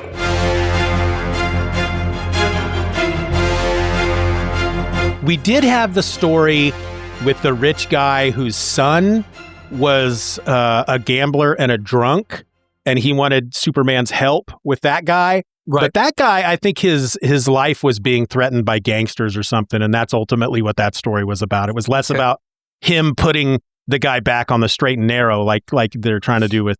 And yeah, it's just crazy. Bill from Long Island says, new series, Superman, enforcer for the 1%.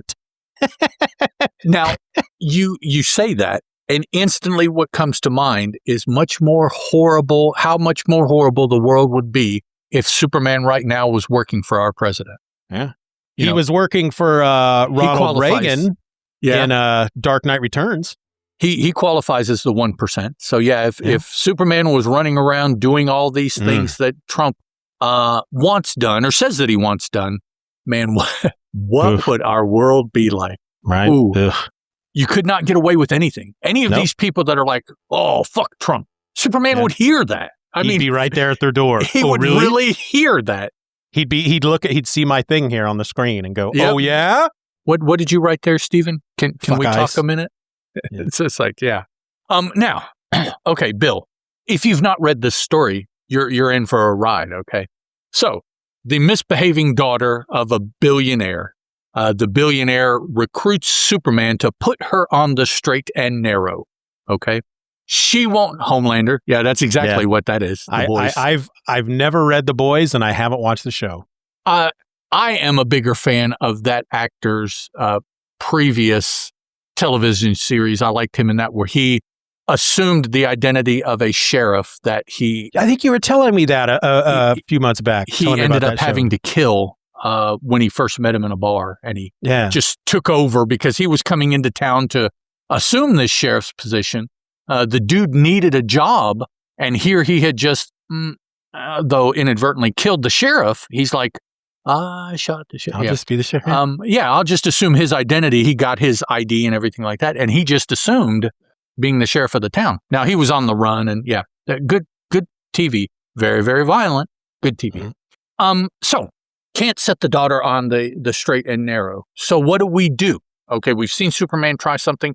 It's not going to work. So we will go upriver from the mansion.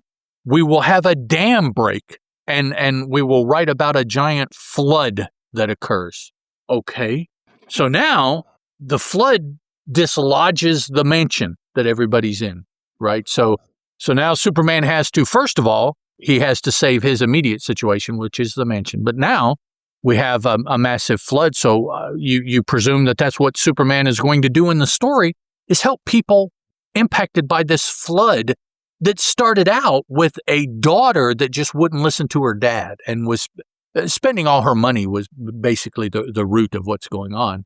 So you go from that, an unruly child of a billionaire, to a massive flood that's going to impact thousands, hundreds of thousands, millions. I don't know. It's not Metropolis. It's outside of Metropolis. So that's kind of a saving grace. Bill from Long Island says they established this story using dice and random events. No doubt. They surely did. You are the GM sitting there at the end of the table with your chart, telling one of your players to roll. And you're like, okay, that's flood. Okay, so we got... even though it might not have anything to do with where you've been leading them, all of a sudden they turn the corner in the cave, and there's a big deluge coming at them. It's like the thing is, these 2 pages though with the flood, these are the 2 pages that do not make me outright hate the movie or hate the story at all, because we see first of all, what kind of mansion is this that just suddenly is torn from the foundations, stays together, and floats down the river? Yeah, really. And no damage whatsoever. Superman's able to get outside the mansion to stop it from slamming into rocks. Right. He then being gets carried under by the water.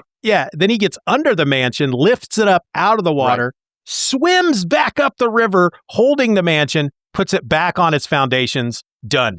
House is fixed. Wherever the water went that took it off its foundation, the water's not there anymore. It's not. It's already gone by. It's not high water. It's just So we have that, and then Superman flies off to help people that need help, and Nancy is outside with her dad, thanking Superman for saving their life. Several panels of 3 panels here of Superman kind of contending with the flood waters, but this sudden deluge of water he manages to get in front of. Yeah. So he does all that with the house almost instantaneously, gets ahead of the rush of the water, digs a channel to divert the water that was being held back by a I was going to say a dam, but it's a reservoir. The dam for a reservoir broke. The water has rushed out. So now he has dug a channel for this as it's flowing down the holler, wherever it is. Digs a channel to channel the water into some barren valley nearby, because he doesn't have like oodles of time to dig for states length of stuff. So it's got to be just a real quick nearby. I guess maybe it's rushing down the holler and he just takes the water one holler over to the next valley or something like that, and diverts all the water there. It returns to the Thorgenson mansion to find Nancy and others aiding flood refugees. Refugees from what? He just diverted all of the water. There must have been homes and whatnot ahead. Between the mansion and where the dam broke? Yeah. Okay, I guess so. Maybe, did we see... We didn't see it affecting anybody. We saw but a couple mansion. houses here, just on the next page prior to this, the upper middle panel. Nope, down, next page down. In the middle here, see, you've got a house and one up near the dam. So maybe those are the sharecroppers of the Thorgenson land or whatever. Who knows? The serfs. Okay. So he goes back. He's diverted the majority of the flood, goes back to help the flood refugees. Oh, and it's a good thing he did, because now all of a sudden Nancy sees the error of her ways. Odd to see you thinking of someone besides yourself, Superman says as he's landing, having jumped. Okay, I'll let that go. No time for idle chatter. These people need us, Nancy says, and Superman thinks, perhaps the gal is all right. Or the gal. The gal is all right after all, but I'm afraid she'll overdo it. So he doesn't necessarily believe where she's coming from, but she's wanting to help people, and we're seeing her dig people out of ruins. It's like, but he diverted most of the water. Where did all of this death and tragedy come from? Working at super speed, Superman rapidly cleans up the havoc left by the flood. So they're wanting the flood impact, the writers, but they're not showing any flood to impact. It's like, you guys are missing something, because he stopped it before it became a problem. But you're saying, oh, now he goes and cleans up the problem. So they spent way more time with her antics. They could have. Oh yeah.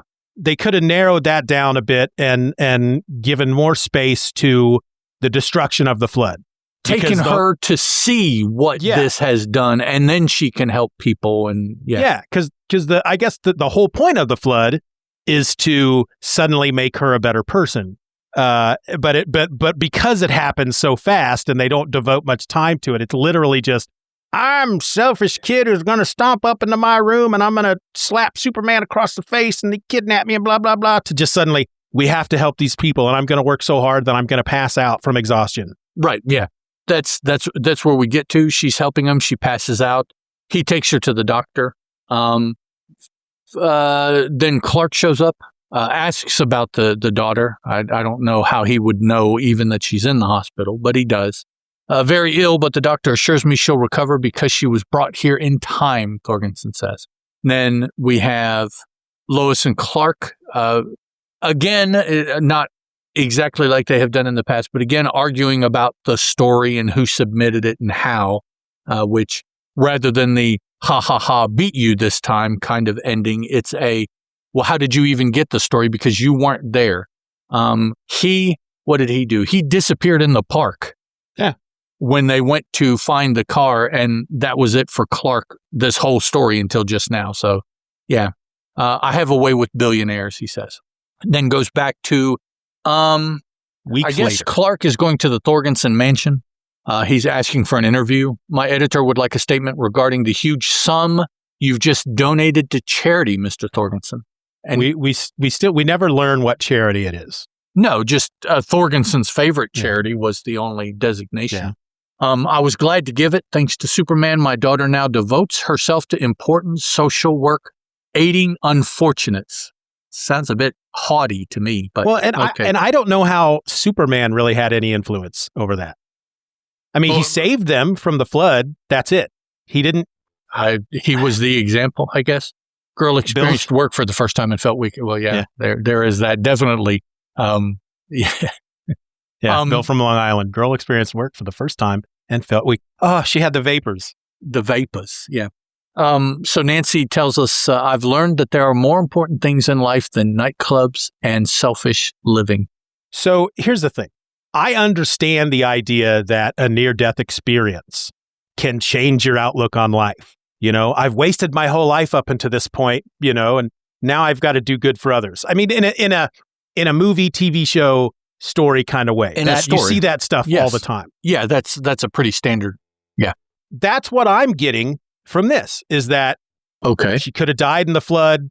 Superman saved them. She has a new outlook on life. So I guess in that tangential way, Superman is the reason that she's turned herself around. But I just, it's a way, this was, to me, other than the fact that we get this establishment that Superman is now strong enough to not only pick up a mansion, but swim upriver with it. Yes.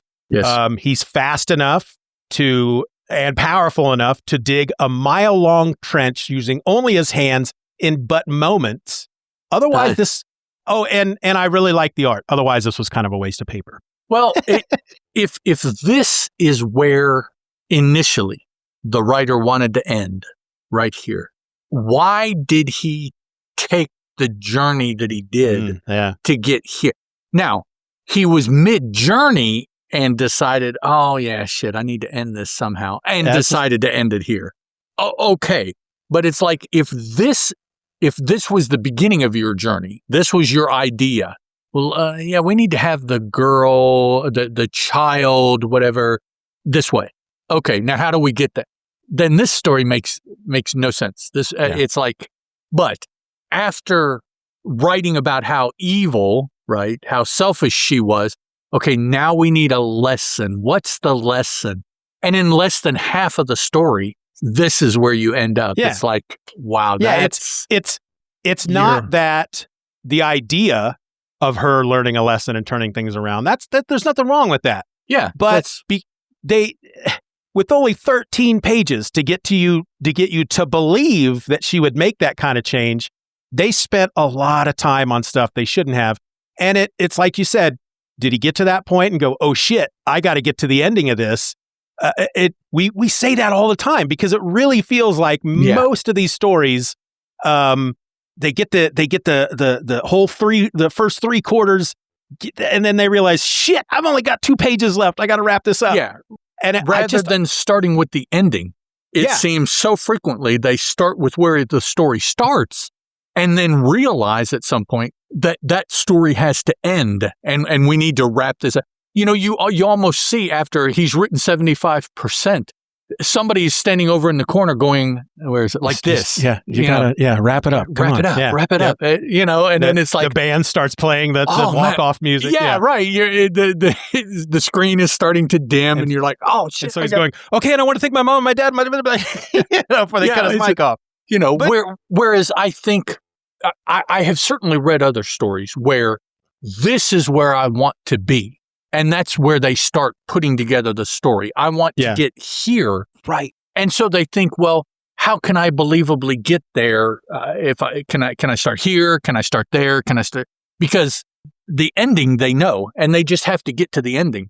But so many of these is like, oh, this is a really cool idea. This one panel, I want to draw this. And then it's like, I really, if there's something out there, if anybody knows of anything out there that actually explains what the process was in regard to story, script, art, because we know, for example, the Marvel method, pretty simple. The writer basically gives the artist, hey, this is, Stan Lee would say, this is what I want to happen in this issue. Give the artist a couple paragraphs. The artist would technically write the story with their art, and then Stan would come back in and put in dialogue and captions. We also know that there are writers that will do full scripts. Right. Everything. For every single panel. Yeah. Camera angle, everything. Page 1, 9 panels, first panel, blah, blah, blah, blah, blah. Describes everything. I want to know how these stories came together. Yeah. What's the method? And I have to imagine there's something out there where somebody talks about it at some point, and I would, if anybody knows where I can get that information, because I want to know how stuff like this happens. I wonder if the writer has an idea and fleshes it out to a certain point and then gives it to the artist and says, here, go ahead and finish this one out.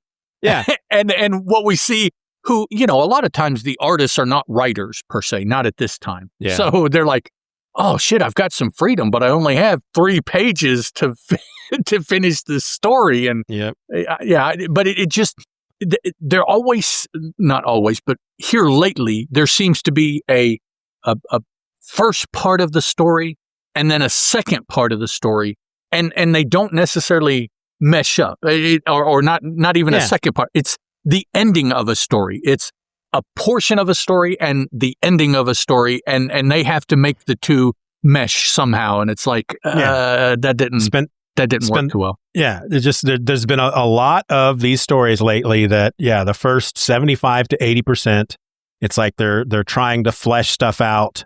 And then they realize, we got to wrap this up. And so then the last 2 pages, just all kinds of shit happen very rapidly. And, which they know at this time, definitely, how many pages they have in these anthology books. They know the room they have to work with. That's why I would love not a surprise. to know the process. I'd love to know the method. It's an interesting feel to it. Because they're experienced at this point. Mm-hmm. So many stories that Jerry Siegel has written by now for comics up to this point. So many. 13 pages is not a whole lot of room for a visual story. No. Yeah. But I have read plenty that it's obvious that they knew that's what they had to work with. And the story easily has a beginning, middle, and end. In 8 pages, I've read complete stories. Now, there's plenty of room, of course, to add more detail and flesh them out. And so you're like, man, I wish they'd have had more room for this 8-page story. There's so much more they could have done. But they knew, and that's how they wrote. These guys, they know they have 13 pages. Bill from Long Island says, it didn't test well. We had to do reshoots. Yeah, so the last quarter was the reshoot, just to make an end to it. Yeah. This is, of the 13 pages of this story, it's 2 pages, 2 full pages, and then 3 panels at the top of 1 page that deal with the flood. That's all the flood? Oh, wow. Okay. Yeah. And then the last bit of that page deals with Nancy's ability to suddenly turn around and be selfless. Right. And so that would make 10 pages? Essentially. Yeah. It would have made much more sense to have 5 to 6 pages be all about her selfish ways and blah, blah, blah, and him trying different things. And then the rest of it, they could have easily at some point at the very beginning of the story, like when they're in the Daily Planet and Lois is showing him that ad, or even when we see the ad, we could see, it would have been nice if we could also see a different part of the paper that maybe talks about the rain that hasn't stopped or something like that. That would cause concerns about the dam, blah, blah, blah. You're just establishing that. You could have easily cut out the whole Freddie portion.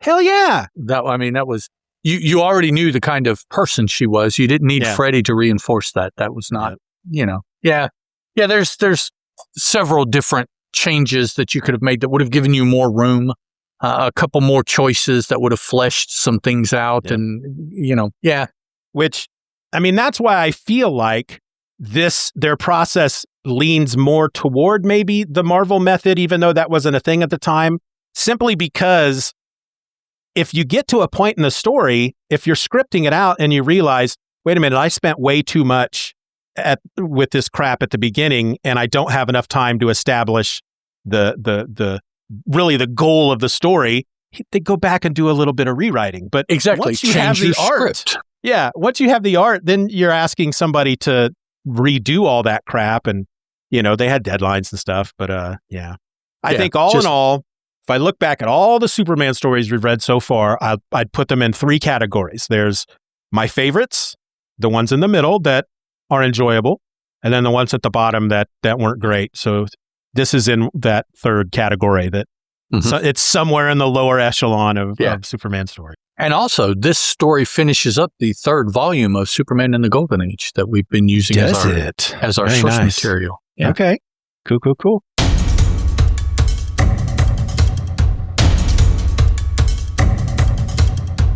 I added this page from the comic. I didn't get a chance to read it or anything, so I don't know exactly what it says, but let's just read it real quick here. It says, this was right after the Superman story. It's a page of text with just Superman's head and shoulders in a circle. It says, Superman of America. And it says, greetings again, members. Well, I suppose there's one thought uppermost in your minds, and I can well understand your anxiety to learn the results of the Superman Super Contest. I don't remember the Superman Super Contest.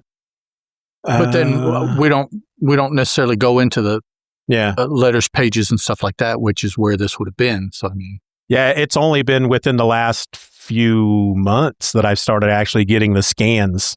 Yeah, you know, read the story in the collection, and then I get the scans for the live. I've just been using the collection, so I don't know what the ads were like or letters or anything like that for this. The editors of Action Comics anticipated a storm of replies who wouldn't enter a contest when as much as $2,000 is being given away. But the entries have exceeded all expectations. All right, I'll have to go back and see what I can find of that. Maybe we'll talk about it next time. Okay. But there's a thing here at the bottom, Superman's secret message, code Uranus, number 6. And then there's Uranus. Sorry. That's something that will go down in the annals of history. Indeed. Hey-o. So in general, you and I, we didn't care for the story too much. No, I mean, that doesn't necessarily bother me. I don't mind reading stories that are part of a mythos that I'm interested in. Yeah. Everything is not going to be a home run, and I readily accept that that's a possibility anytime I read any story. But at least in my mind, I can say, like now, I have read, at the very least, all of Superman's main appearances up to and including action number 40. Yeah. So for whatever that's worth, I mean, it's worth something to me just because I think that's a cool thing to do. All the story, no, I probably will remember just off the top of my head, maybe 10 or 15 of the stories. Yeah. And there's almost 100 of them right now. So that tells you the rest are, but at least at some point, you and I will be able to reference, oh yeah, remember that story where he picked up the house and swam with it to rescue it? Yep. So that's what I'll remember most about this story. Yeah. And I think you'll agree with me that regardless of us saying that it wasn't one of our favorites, it was still a fun story because of the ridiculousness, the ridiculous concepts and whatnot that, there's always, I think these stories, unless they're just super, super boring, I think they're still going to be fun because of the way they're doing them. Yeah, basically. they're Golden Age stories, which is a completely different thing. Their initial Superman stories, which is stuff that like nowadays it'd be like he would swat that away and never give it a second thought. I mean, there's all of these things that even without consciously doing it, we are comparing to now. And that is what makes them, in my mind, a lot of times so amusing is, remember when, kind of thing. And if you don't read the stories, then you don't have a remember when to compare to. Yeah. And I think that adds to a lot of the contemporary reading. If you're reading comic books, if you have that experience to compare it to other, it makes it much more engaging to be able to do that. The Golden Age silliness is absolutely. It is just you read these and automatically after just maybe one story, but definitely two stories, you're like, man, they don't write them like that nowadays. And you're absolutely right. They don't. So, all right. Anything else you want to say about this story?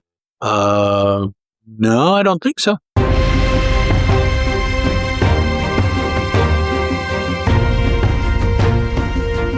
In our next episode, trains are being sabotaged to cause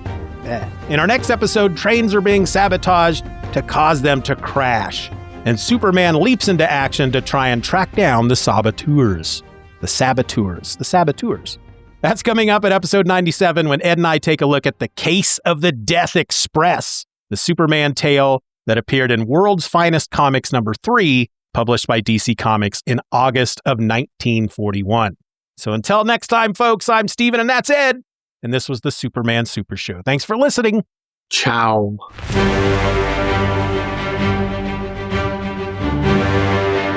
We want to thank you for listening to this episode of the Superman Super Show. Questions and comments can be directed to thesupermansupershow@gmail.com. If you enjoyed the show, you can help to boost our presence online by leaving a rating or review on your favorite podcast app. The Superman Super Show is a presentation of Steeven or Else Media. For more nerdy content just like this, check out SoManyPodcasts.com or use the link in your show notes. Superman is a registered trademark of DC Comics and was created by Jerry Siegel and Joe Shuster.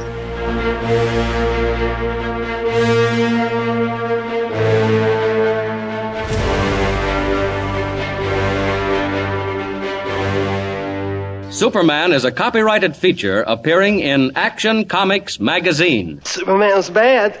I mean, he was bad. Hear me. This is going to be episode 96, right? Yes. So, a little teaser. We have something different and special in mind to do. First, I'm going to take speech lessons so that I can speak on a podcast. I mean, it's, I have a face made for audio, so that's, I need to get the audio right at least, because then I got nothing if I can't. But episode 100, we're thinking about probably going to do something a little bit different as far as the topic of the show. So there's a little, I don't know if we've really said anything, but I think we mentioned it in the last something episode. Different. Did we actually say what we were going to do, or was that before the recording? Or I don't remember, but yeah, I don't remember completely. Maybe on episode 98, we'll officially announce it. Announce it on 99. I mean, it's a whole month between episodes, so 99 will be a whole month to do whatever if they want to follow along. Yeah, and we'll have to put something out there like on the socials. If people want to maybe send in some voice grams to congratulate us for 100 episodes, whatever, vocals or the textuals or whatever they want to do. Sure. Yep.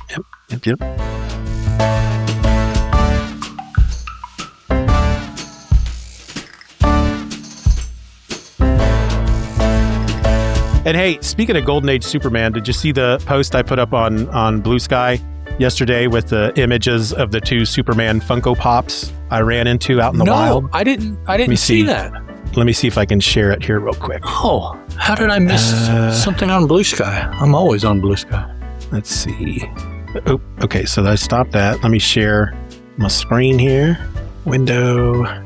Boom. There we go. Oh, yeah, here they are. Okay, found a couple of cool Superman Funkos in the wild that I can't afford. Oh, hey. So what is this, black and white? Okay. Yeah, that's would be the George Reeves Superman, basically, from the TV show. The black and white and the golden. That's interesting. The Golden Age Superman, I love. They had a number of different Superman Funko Pop figures there. They had like Cyborg Superman from the Death of Superman. And then they had a bunch that I didn't recognize. But I thought that one was pretty cool. I like the smile and the way the eyes are and everything. And for the Golden Age, yeah. Very opening panel or splash page Superman kind of. Yeah. Yeah, and they're hard to see, but you can see he's got like shadowing. Mm-hmm. And if you look at the box itself, it's like just these lines, that are drawn in for the shadowing. I thought that was pretty cool. Cool.